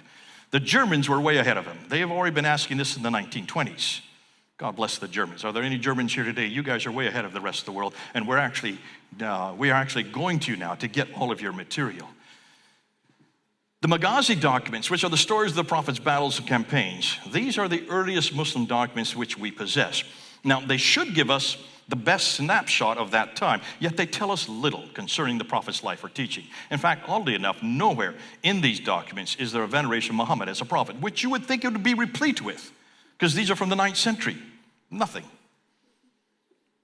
Yehuda Nevo, who wrote Towards a Prehistory of Islam in the Jerusalem Studies in Arabic and Islam, he says the Arabic inscriptions found in the Arabian desert form the mid to late 7th century, he said. They say nothing about people called Muslims. Mid to late 7th century, Muhammad died in 632, the early 7th century. Yet there's no reference to this word Muslim or Islam, these people called Muslims, or this religion called Islam. There is no revelation called the Qur'an, yet there should be huge amounts of references to it. In the Caliphal protocols during the Sufyani period, that's from 661 up until about 685 or 680, then the Marwani period, which comes from 680 on up, including Abdul Malik in 691, there are no references to Muhammad as a prophet or a reference to the Shahada, except in 691. It's introduced that late. La ilaha illallah, Muhammadur Rasulullah. There's only one God but God, and this Muhammad, Muhammad, is nothing more than a servant of God. Who is that? What's that all about? That's introduced on the Dome of the Rock in Jerusalem. That's introduced on the coins. I'm going to talk about that on Friday, not tonight. And that's also introduced on the Caliphal protocols. This Muhammad formula is then introduced overnight in 691, and then it proliferates everywhere. Gets on all the coins. That's how you proliferate. You get it on the coins. Everybody has to handle them and see them. Then you have these contradictions. Al-Tabari's, people love Al-Tabari because he says anything and takes everything and puts it all together, and you have to sit there and see all these contradicting stories, and you have to come up with your own conclusions. That's why they love Al-Tabari. You can choose which one you want. But let's just look at this one account of Muhammad meeting a religious man. And Dr. Patricia Corona here was my supervisor when I started my doctorate in Cambridge University. She looked at all these references to this one meeting and talks in one case, according to Ibn Hisham, that this happened during his infancy. According to Ibn Hisham later, he says that happened when he was 9 years old. And then Ibn Sa'd said, no, this happened when he was 12 years old. Or Ibn Hisham then corrects himself and said, well, maybe he was 25 at this time. Ibn Hisham said he was seen by an Ethiopian Christians Abdul Razak says, no, he was seen by Jews. Then Abdul Razak, no, he was seen by a seer. Ibn Sa'd said, or a kahin. Abdul Razak said, oh, it happened either in Mecca, and then Abu Naim said, no, it happened in Ukaz, and then Abu Naim said, no, it happened in Du al-Majaz. So Crone concludes that what we have here is nothing more than 15 equally fictitious versions of an event that never took place. And this is the problem when you look at these traditions. What about the proliferation? Ibn Ishaq dies in 765, is the first one to write down his biography. Remember, Muhammad died in 632. You see a problem with that immediately. And it just says that Abdullah had died. That's the father of Muhammad. He had died early enough to leave Muhammad an orphan, but as to the specific details of his death, God knew best. So that's in 765. Then Al-Waqidi comes and he says when Abdullah died, how he died, where he died, what his age was, and the exact place of his burial. According to Dr. Michael Cook, this evolution in the course of half a century from uncertainty to a profusion of precise detail suggests that a fair amount of what Waqidi knew was not knowledge. And probably the best example of this proliferation is Al-Bukhari himself, who around 870, before he dies in 870, he's given 600,000 of these akhbar, these stories about Muhammad. And he's supposed to look at them and whittle them out and decide which are authentic and which are not authentic. So for the last 20 years of his life, he takes it down from 600,000 down to 7,397, from 600,000 to 7,000. He throws out 98% and only retains 2%. And those are the 9 volumes that you now have on your shelf. Well, not you, but others people do. That's huge amount of proliferation. And my question is, what happened to the other 98%? And why did he throw them out? And what was his criteria for throwing them out? Hold on, it's going to get worse. Then we have the isnad. Isnad basically means chain of names. So so-and-so who was with the prophet told so-and-so who got it from so-and-so, who got it from so-and-so, who got it from so-and-so. And by the time you get 5 or 6 of these so-and-so, it's finally written down in the 9th and 10th century. But who are all these so-and-sos over here? We have their names, but we have no idea of what they knew because there's nothing written down. Isnad is those chain of names. Folks, we have a name for that. That's called oral tradition. We have many of you have had these birthday parties with your children where you tell someone something and they tell the next person, they tell the next person. By the time it gets to you, what I've told her and what you tell me are 2 different things. That's called Chinese whispers. If that can happen in 15 minutes, can you imagine what happens over 200 years of Chinese whispers? And yet everything we know about Muhammad comes from these isnads. All these so-and-sos who supposedly gave it to the next, who gave it to nothing was written down at all. These storytellers, Dr. Patricia Corona, and I use Dr. Patricia Corona only because I knew her and I was in her office, and she was the one that helped me with my first debate. This woman reads and writes 15 languages. She was formidable when she was living. No one has been able to do what she did. All archaic languages that no one uses anymore. And she talks about these qusas. This is where this material came from, these stories came from. These are storytellers who followed upon storytellers. The recollection of the past was reduced to a common stock of stories, themes, and motifs that could be combined and recombined in a profusion of apparently factual accounts. Each combination and recombination would generate new details, and as spurious information accumulated, genuine information would be lost. In the absence of an alternative tradition, early scholars were forced to rely on the tales of storytellers, as did Ibn Ishaq in the 8th century and Al-Waqidi in the 9th century and other historians. It is because they relied on the same repertoire of tales that they all said such similar things. These qusas, these storytellers. And then the difficulty with late dates. Since almost all the material available to us concerning the life of Muhammad and the emergence of Islam from the 7th century, which is the Sirah, the Hadith, the Tafsir, and the Tariq, is not compiled until the 9th and 10th century. Oriental, especially from the revisionist school, which was started right here in London at the School of Oriental and African Studies. It's right here, local to you all. This revisionist school, they believe it cannot be trusted. So, according to Cook, if knowledge of the life of Muhammad was transmitted orally for a century before it was reduced to writing, then the chances are that the material will have undergone considerable alteration in the process. That's why Dr. Patricia Corona and Dr. Michael Cook went to the Greek, to the Syriac, to the Armenian sources, because they could read it in the original language. They were the only ones to do that. They were the first to do that. And they put it together. In 1977, they came out with a book called Hagerism, which opened up this and caused a huge maelstrom. It has been attacked and attacked. Now, their premise of Hagerism, they've now pulled back from. Their interpretation. But when you read the book, look at the footnotes. Just read the footnotes. They're almost as long as the book itself. They double the size of the book because that's their research. And you come to conclusions on what those footnotes say. Conclusion is, they suggest that the history of Islam, including the life of Muhammad, up to at least the time of the Caliph Abdul Malik, that means 691, is absolutely fraudulent. Does not exist.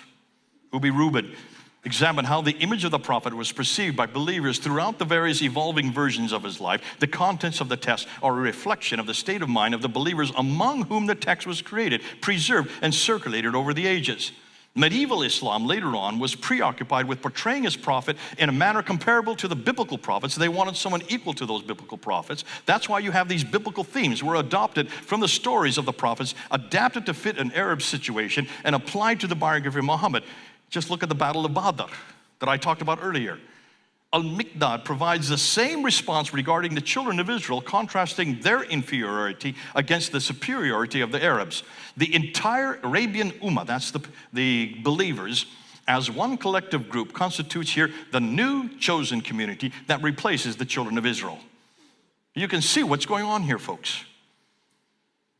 And then we get the man of history versus the man of faith.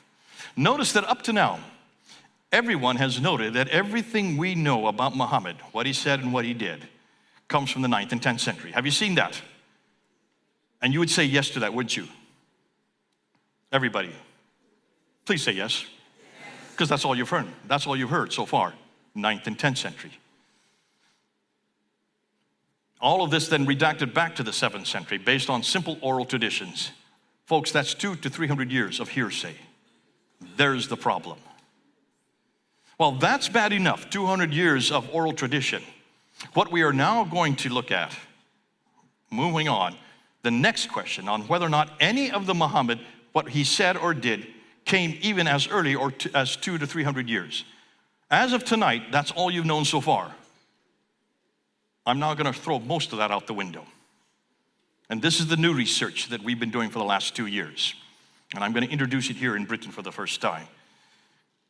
To answer the question, we're going to have to go and look at the extant manuscripts. We're going to have to look at the extant manuscripts of Ibn Hisham or Al-Waqidi. We're going to have to go to Al-Bukhari, Sahih Muslim, Ibn Dawud, Al-Tamiri. We're going to have to go to Majah and Nasai. We're going to have to go to Al-Tabari. All of these that make up the Islamic tradition for the Sirah, the Hadith, the Tafsir, and the Tariq. All this group of material that every Muslim is dependent on. You've heard the dates. They're all from the 9th and 10th century, right? And you say yes to that because that's all you've heard as of tonight.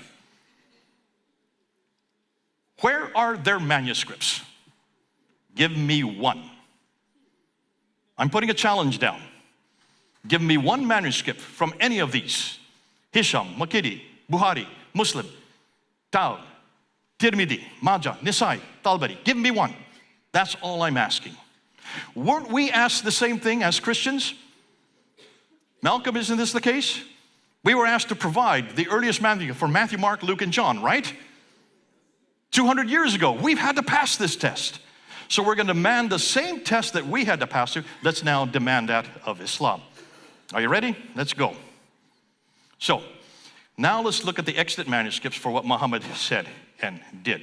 To do that, let's look at this map here, just so you get the idea of what we're talking about. This is what the Muslims tell us. They tell us that Muhammad, when he died in 632, that brown area right here. Can you get my thing out of my bag? The laser. It's in the third pocket down, yeah. No, that one there, right at the bottom. When you look at that, you will see that this brown area right here is what they say, this is what it contained from around 632. Very small area, right? And when you notice that, that's what they tell us. So it's called the Hijaz. Or better yet, I'll just use this one here. So that's the area up until 632 when he died.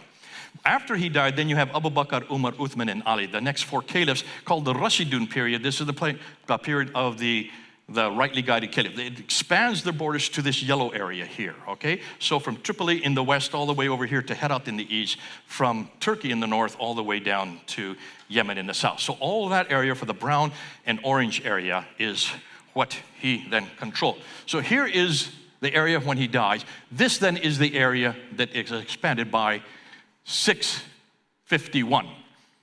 When finally Ali is killed and Muawiyah takes over.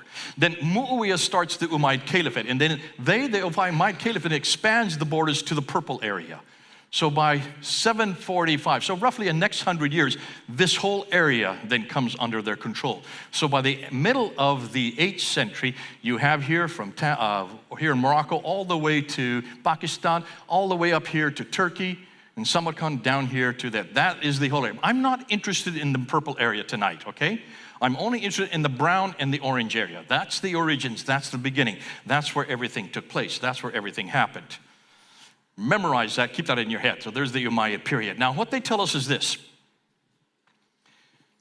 A timeline of Islam's emergence. This is what the standard Islamic narrative.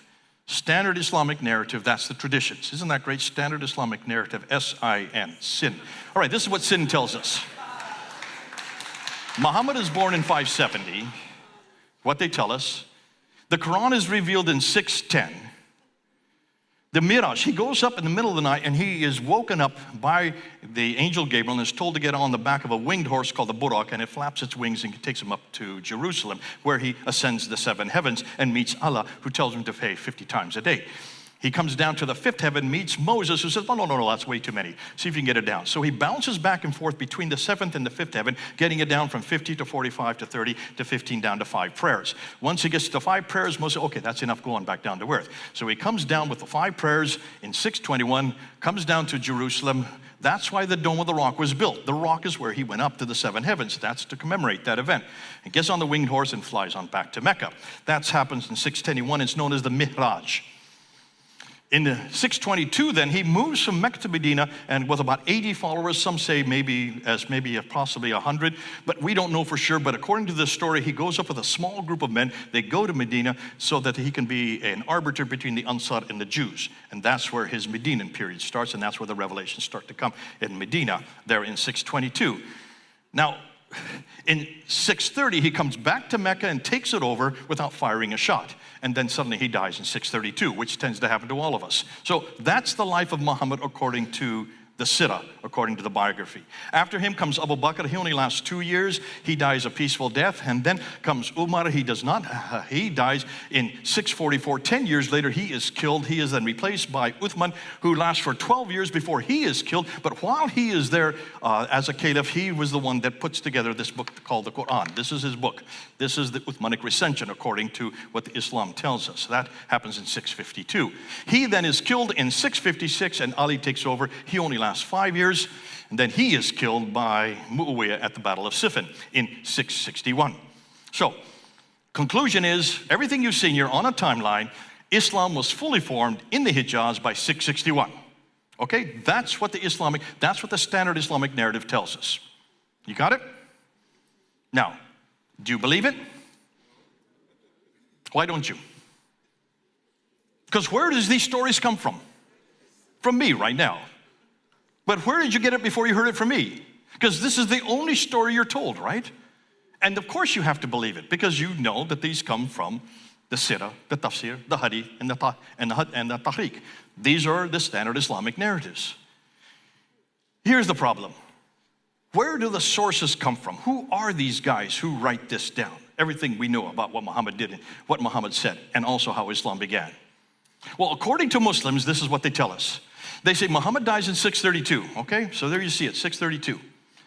And then they say that the Sirah of Muhammad is first written down by this guy here. His name is Ibn Ishaq, right there in 765. Now, do you see a problem? He dies in 765. Muhammad died in 632. Did he ever know Muhammad? This is 130 years later. There's the first problem. Do we have Ibn Ishaq's material? Not one word. So where do we get his biography from? Not from this guy. We get it from this guy, Ibn Hisham, 833. See the date? How many years? 200 years later. And then we have Al-Waqidi, who is right here, 835, who writes about the battles. So what are we going to do with Ibn Ishaq? They tell us that we have nothing from Ibn Ishaq. Ibn Hisham takes some of what Ibn Ishaq wrote and throws the rest away. So what should we do with Ibn Ishaq? Bye-bye. Let's say goodbye to him. Okay, so he's off the screen. That's the first genre. That's the sirah. This is what Muslims tell us. The second genre are known as the hadith, the sayings. And we're told that they come from 6 sources. They come from Al-Bukhari, from Sahih Muslim, from Ibn Tirmidhi, from Al-Majah, from Abu Dawud, from An-Nasai. Those 6 right there, those are the 6 major compilations. Look at the D, that's the death dates. Those are when they all die. Look at the dates. 870, 875, 884, 887, 899, 9150. Did these men know Muhammad? Did they ever hear a word Muhammad said? No, they begin to appear, write their things down 240 years later. There's the problem. None of these men ever heard a word Muhammad said. And then we have the second 2 traditions, which are known as the tafsir and the tahqiq. These are the tafsir would be the commentaries, and the tahqiq. They're first instituted by this man, Al-Tabari, who died in 923. That's the 10th century. Now, I'm just putting up here, look at, we don't even get anything written down for 200 years. I'm putting Abdul Malik up there because he's the first one to introduce the name Muhammad as a prophet of sorts, or somebody named Muhammad in 692 on the Dome of the Rock. And then we have the Abbasids. The Abbasids are the one who give us the Muhammad we have today. They are the ones who actually tell us about who this man is, how he walked, talked, eat, drink, sleep, and how we're to follow him. That comes from 749, mid-8th century on. So, conclusion, the Muhammad was revealed 84 years after the Abbasids created him, 141 years after he was first introduced, yet 201 years after he supposedly lived. These are all too late. They're way too late. What's more, look and see where they were placed. According to what Muslims tell us, everything happens right down here in the Hijaz. That's Mecca and Medina right there. That's where everything's going on, right? That's where Muhammad was born. That's where he died. He was there for 52 years in Mecca and the last 10 years in Medina. He died when he was 62. But the problem is, everything we know about what he said and did are introduced by people, though all of them were writing, they were all writing in Baghdad, which is 1,200 miles to the north. We know that Ibn Hisham, who wrote the Sirah, was born in Basra. He grew up in Cairo. Cairo is 900 miles away. Basra is 1,200 miles away, and he was writing in Baghdad 1,200 miles away. We know those who were writing the Hadith were first introduced by this guy, Bukhara, who comes from Bukhara, which is Uzbekistan. That is 2,600 miles away. And we know Al-Tabari, who gives us and introduces to us the Tahqiq and the Tafsir, is living in what is today northern Iran, which is 1,700 miles away. Conclusion, none of these guys lived or worked in Mecca and Medina. They were too far to the north of Mecca and came from the west and east of Baghdad, hundreds to thousands of miles away. These northern areas are where the Abbasids, post-750, originated. These are all Abbasid writers. These are the ones that gave us the Muhammad of today, that gave us what he said and did. They were the ones that wrote down what he said and did. And they're all Abbasids, and they're all writing way in the north. Now, people say, well, we have the same problem. Everything we know what Jesus said, because what he said would be the hadith of Jesus. That would be Matthew, Mark, Luke, and John. Red letters, whenever you read the red letters, what Jesus said, there is the hadith of Jesus. What Jesus did would be Matthew, Mark, Luke, and John. That would be the black letters of the gospel accounts. There's the sirah of Jesus. As far as the tafsir, the commentaries on taking what Jesus said and applying it to the different cities, that's Paul's letters to Corinth or Philippi or Rome or Ephesus. Those would be the tafsir of Jesus. And the tahqiq would be the book of Acts, which is the history of the early church. There's the exact same 4 genre that we have in the New Testament. Our New Testament is equivalent to their standard Islamic narrative. So our New Testament is equivalent to sin. You get it? Standard Islamic narrative. Kind of look blank places there. Can you see why that's important? Because you need to do like with like. And when you do like with like, let's ask the same thing of Jesus. Is he based on oral tradition? Absolutely not. Now, I'm going to step on some of your toes, excuse me. You're going to not like the dates I'm doing. I'm giving the most liberal dates I can find for a reason. Because even the most liberal dates, still, you can see how great they are compared to what Islam has. So the first thing we know would be the tahqiq of Jesus or the early church, written by Luke. in the book of Acts, between 52 and 62 AD. That's within 20 to 30 years after Christ's death. The second genre would be Paul's letters. He died in 65 AD. So within 15 to 34 years, you already have all of the commentaries on what Jesus said, he then applied. There's the commentaries. That's what commentaries do. And then the first part of the Sirah in the Hadith of Jesus would be Mark, which would be 70 AD. I know there's a whole discussion whether Matthew comes first. I'm going with Mark tonight just to step on your toes. And then you have Matthew and Luke, which come in 80 AD.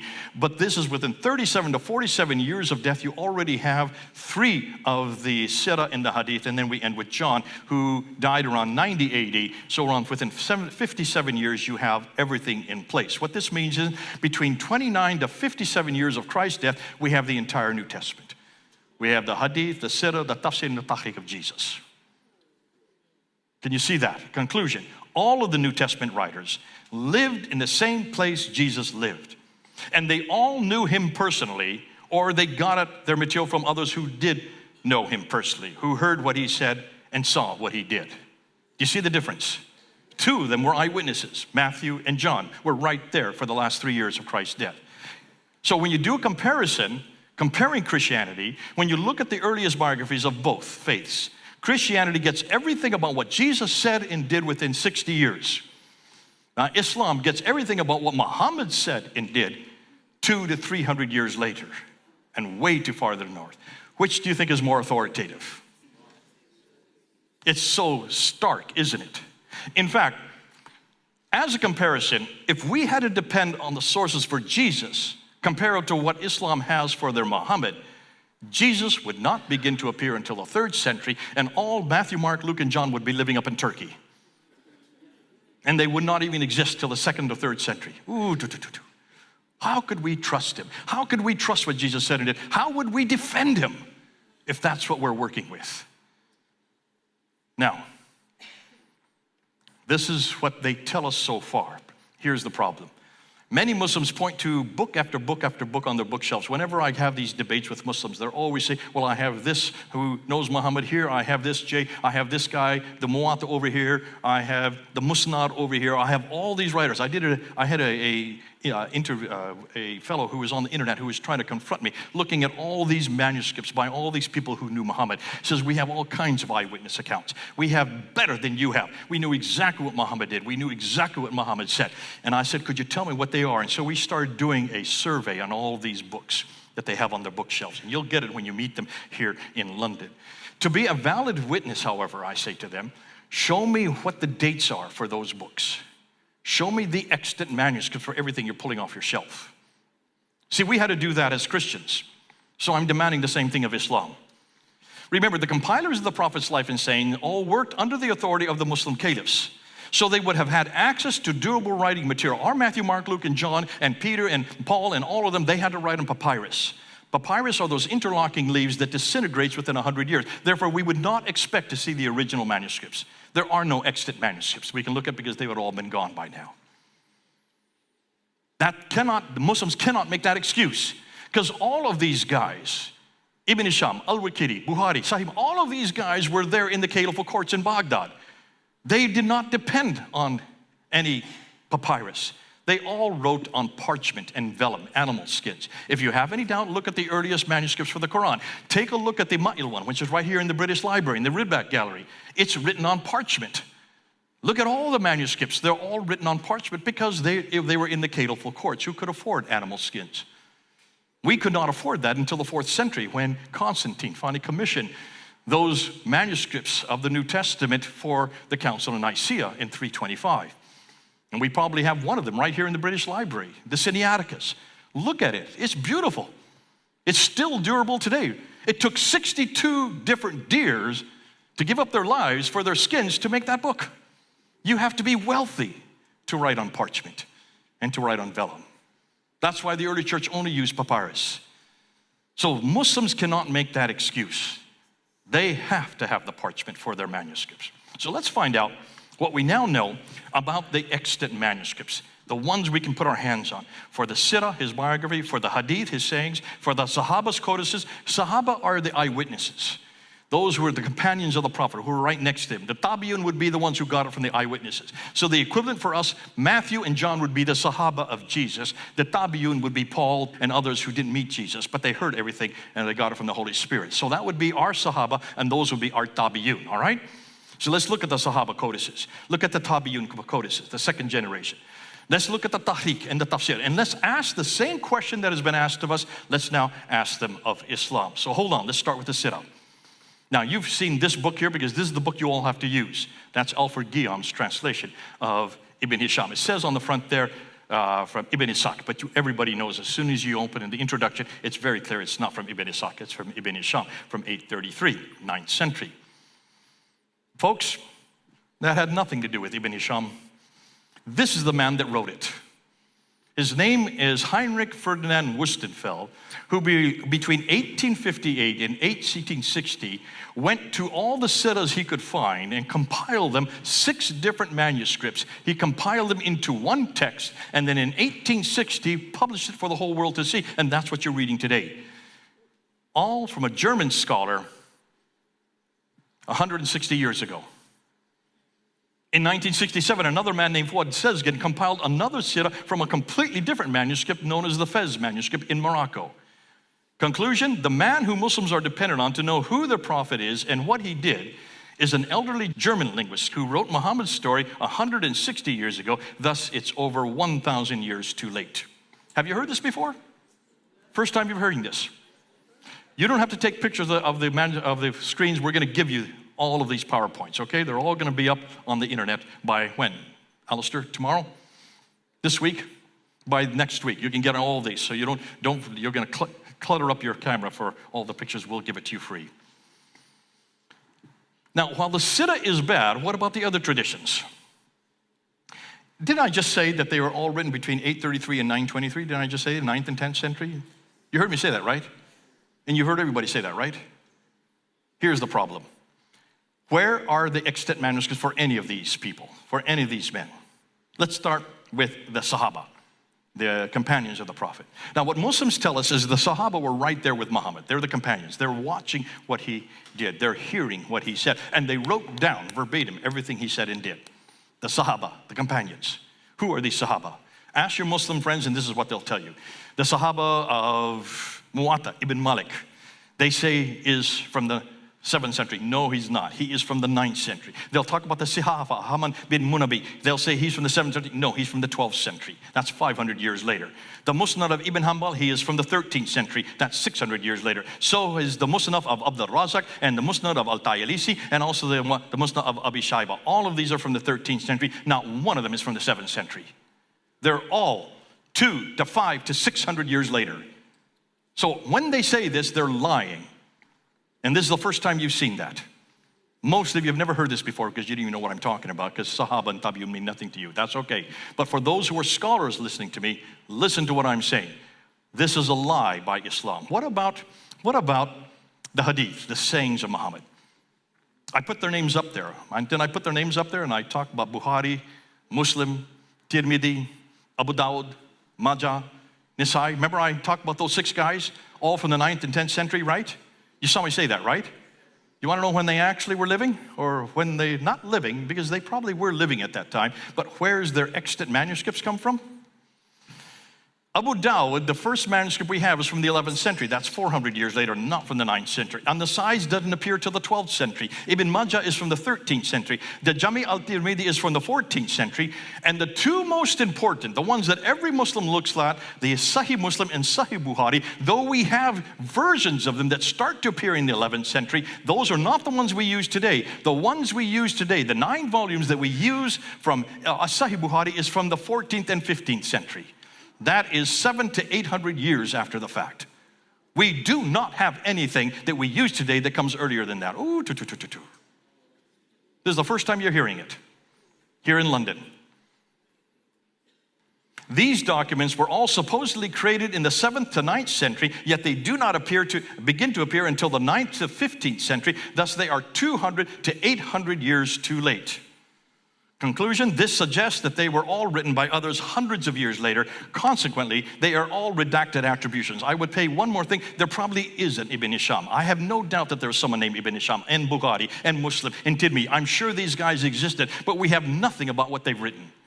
What we have are redaction, accretions, deletions, corruptions, changes. So finally, when they finally write it down in the 14th and 15th century, what are we talking about? The Ottoman period. What we have today are Ottomans that have changed and changed what the Abbasids said, and they changed it to fit their own narrative. If you want to say something and you want to get authority for it, make sure it's in the life, it's in the mouth of Muhammad.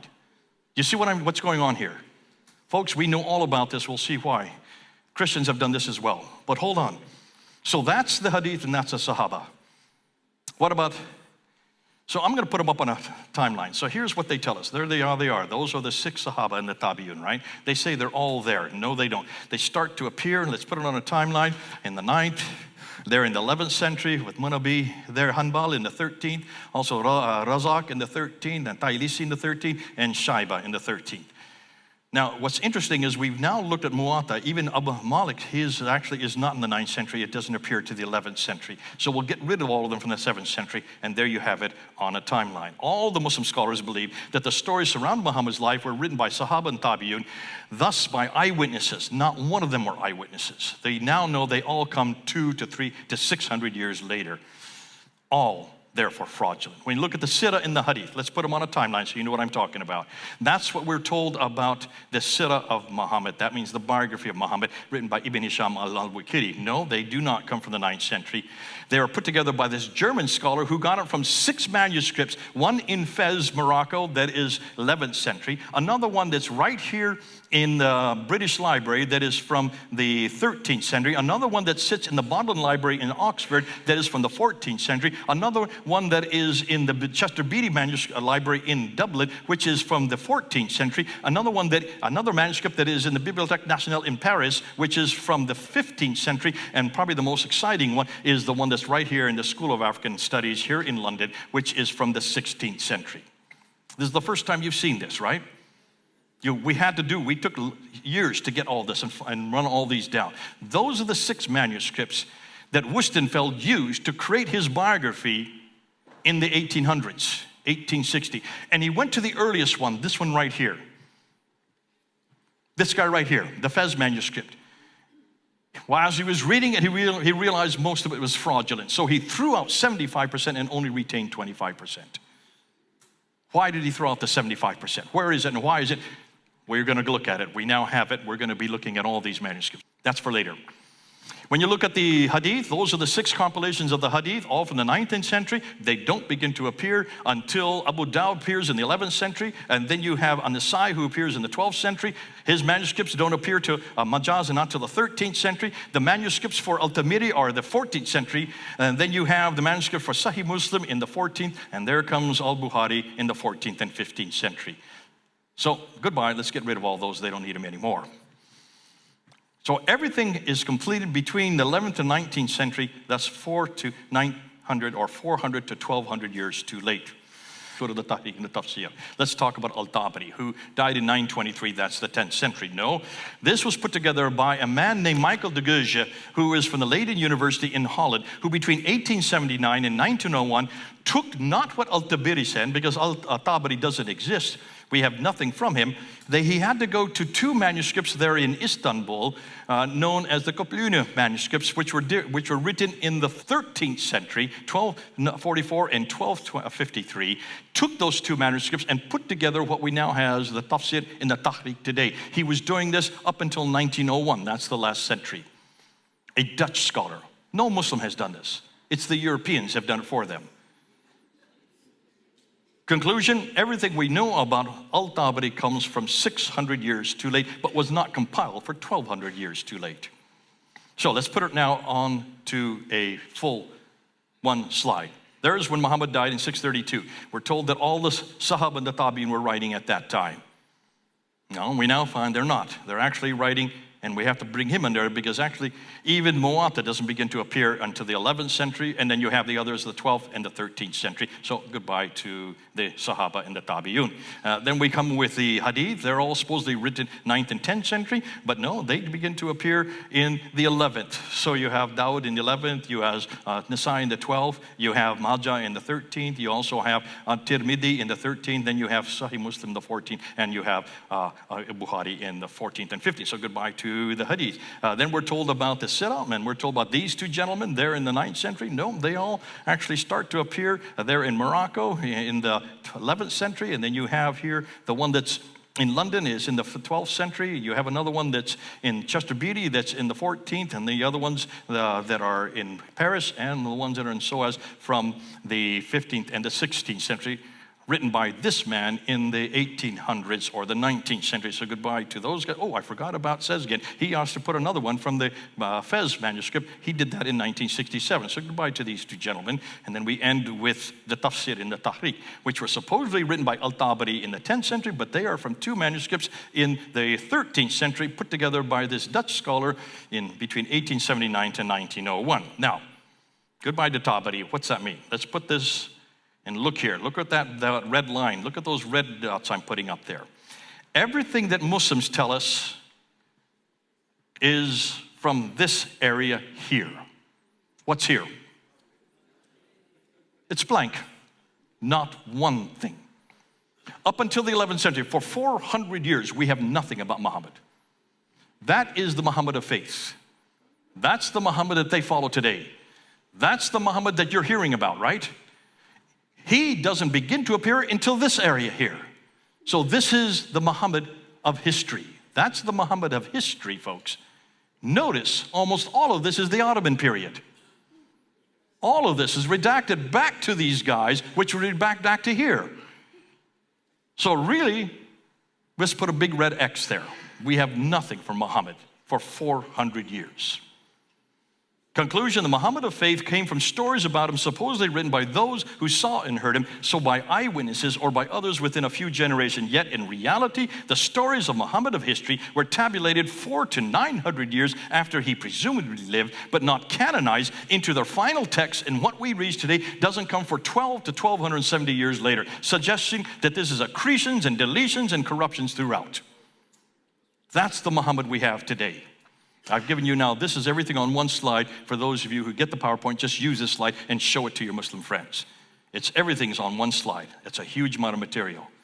Now, as Christians, we need to be careful because we've done the same thing. There's all kinds of Gnostic writings, 52 found in Nag Hammadi in the 4th century. These are the Gospel of Thomas, a Muslim favorite, the Gospel of Judas, written in the 2nd century.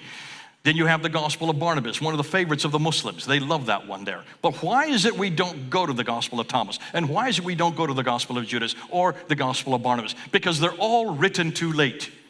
And we go to the original gospel because they're all written while Jesus was still living, or at least in the century he lived and in the same place he lived. We throw them out because they're all too late. That's why we don't go to them. We have to read about them. We have to study them in seminary, but we don't use them because they're all too late. So we throw out that which is late. Islam does just the opposite. They take the latest material and make it authoritative, and they've thrown out everything else. And the reason why, because it's not there anymore. It's all been destroyed.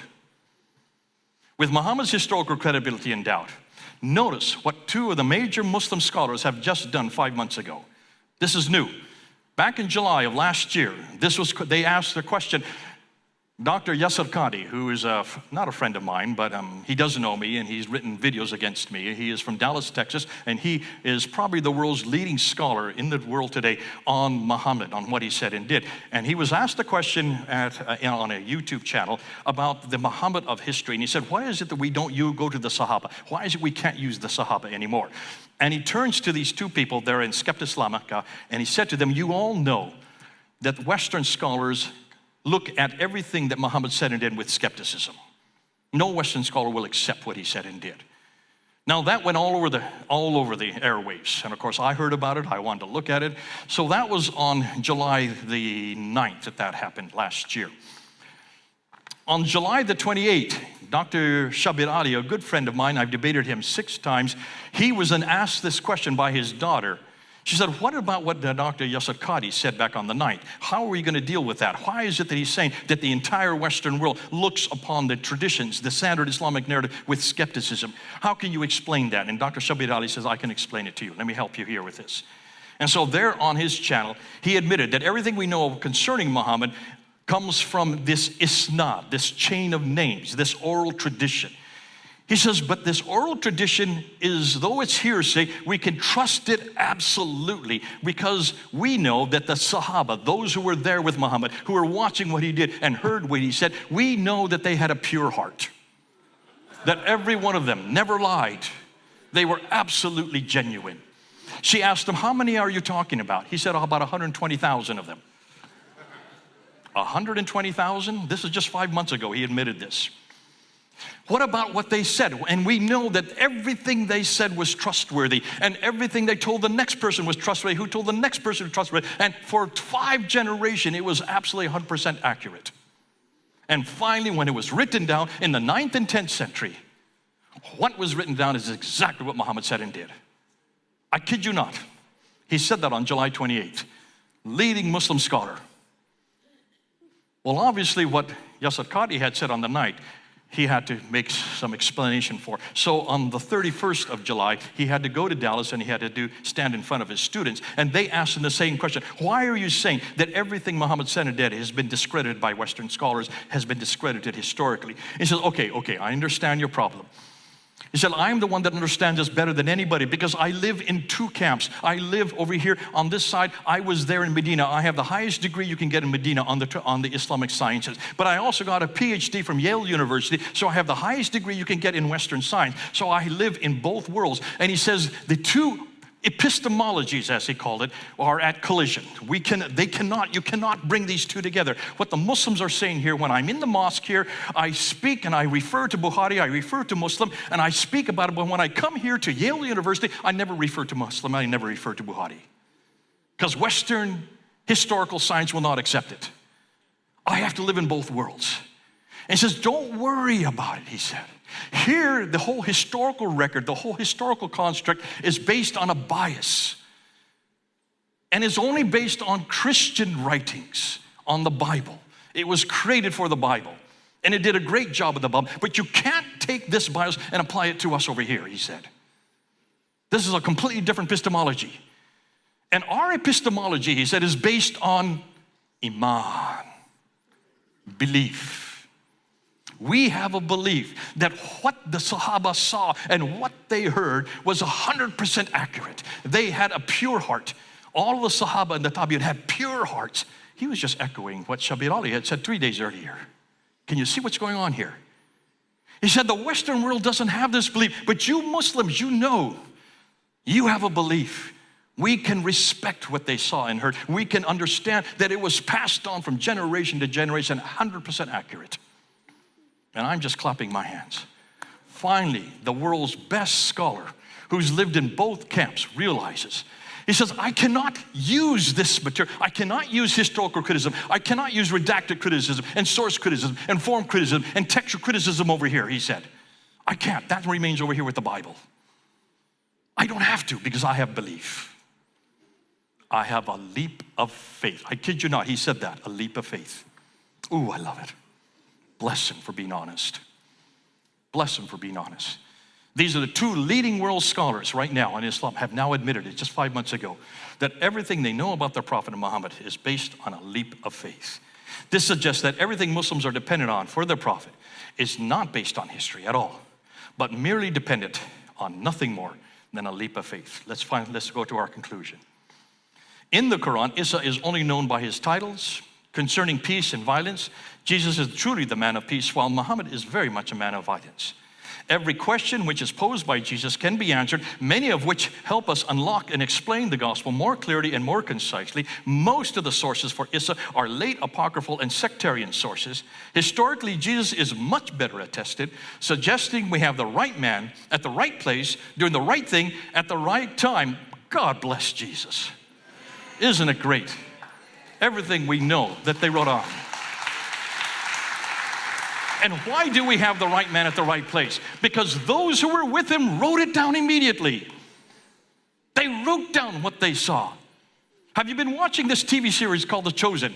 Who is the guy who's autistic, who's going all over the place? It's actually an Indian, and he's sitting there going like this and writing everything down. God bless him for doing that, because that's exactly what happened. Matthew was right there writing everything Jesus did and everything he said. That's why I love Matthew. So good that they wrote it down, because God knew that this is going to be the debate today. Can you trust what you read about Jesus, what he did and what he said? Yes, we can, because the Sahaba of Jesus and the Tabi'un of Jesus wrote it down. Why didn't those who were following Muhammad do the same? Because he never existed, that's why. I haven't come to that. That's going to come on Friday. So when we compare Jesus to Muhammad, whether it is in the Quran or the Bible, Jesus comes out on top every time, proving he is the man for everyone and for everywhere. So let's bring our Muslim friends home to Jesus, the man of history.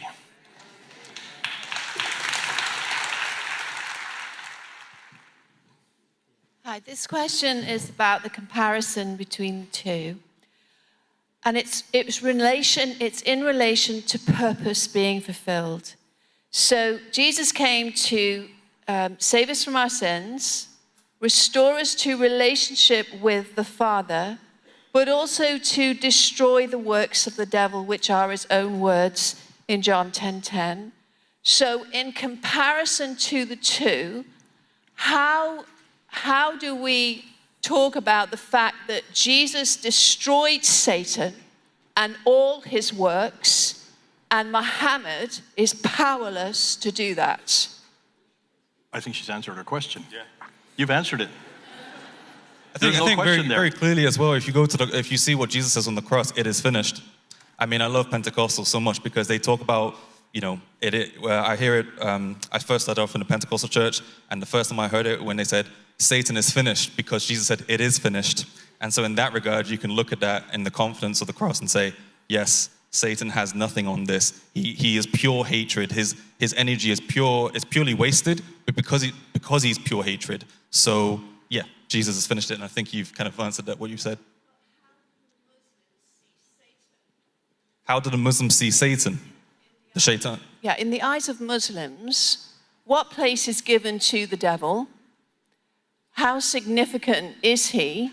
And do they see him as a being that needs to be defeated? We understand that as Christians because we're dealing with sin, but they've removed the reason, they've removed the need for redemption, so they've removed the sin issue. So how do we communicate that to them best? Let me jump in here. Let me say one way you can do that, and when my wife and I were in Senegal, where this was very rampant, the problem with Islam is it has a duality view of the world, of everything. So God is up here, Allah is up here, and man's down here, and there's nothing in between. So what do you do with evil spirits if you're a Muslim? Because there's nothing in the Quran to protect you against evil spirits. It's a duality based on the Greek view of the God and the humanity, and then you have these demiurges that go back and forth, these rasuls, these nabis that get his revelation, but nothing to protect you against evil spirits. So what happens if you take Saudi Arabia as the center of Islam, the further you move away from Saudi Arabia, the more you get into what we call folk Islam. And you'll see giddy-giddies. People where we lived in Senegal, they have these amulets, these leather amulets, and inside are Quranic verses to protect them from these evil spirits. You go to Cairo and you go to Egypt and you'll see Fatima's hand on the taxi cabs. That's to protect them so they won't have accidents. Or you go to Turkey and you have the evil eye everywhere. That's to protect all against these evil spirits. That has nothing to do with Islam. That's an aberration. These are folk practices that pre-existed Islam, that they've introduced into Islam so that they can deal with these problems. Islam does not answer these problems, but you do. Because we have protection from the evil spirits. In Senegal, we would go at nighttime when the evil spirits were on. We would go to people's houses and knock on their doors and say, what are you doing? And say, we're coming into the city. Well, how can you walk around with all these evil spirits? He said, we have Jesus Christ. We have the Holy Spirit to protect us. There's the answer. So just use that. Okay. So good. And maybe just one more question. Great. Who do we have? We have someone on the front here. That would be great. Fantastic. Thank you. And like I said, on Saturday there is going to be a whole session for question and answer, and we'd lovely if you'd just like to ask that question. Yeah. Okay, hi Jay, thank you very much for today's presentation. Question regarding the three gentlemen in the 19th going into the 20th century who pulled out the histories of I think the hadiths and to compile together a kind of holistic view. What exactly was their end game behind that, to do all that, and especially during that period where there was, especially during Victorian times, there's like pockets of revival within the Christian community. So without, I guess there wasn't any reference to scripture or cross comparison. Did they have a particular end game to do that? Who are we talking about? Westerveld and Westerveld de Geuze, the Europeans? Are you asking what his agenda was, basically? Exactly, right? yeah. Go ahead, you guys want to take that on? Why would Europeans do that for the Muslims? So, in answering this, I can't tell you the exact reason why people like Westerveld will do this. However, one thing that's important to note is in the 17th, 18th, 1900s, there's a rise in atheism and a sort of a decline in the practice of Christianity going forward. Now, this happens in the intellectual spaces first, where people are, for whatever reason, angry with Christianity and no longer want to follow it and look for reasons to discredit it, very similar to the very early years of the faith. So, as an alternative to Christianity, or to show it isn't special or it's the same thing as any other world religion, now that you have translations coming into Europe from the likes of the Ottoman Empire and other parts of Europe where they have colonies and they interact with Arabs, it's now easy to draw upon another religion that is very close in many ways to Christianity and just showcase that in the same way that Christianity is ridiculous, there are other ridiculous myths around the world that are similar to Christianity, but in order to get to sort of make it more palatable to a European audience, you need to sort of compile it in a way that is sort of very substantive. Has a beginning, has an end, and isn't just orally transmitted. Great, thank you.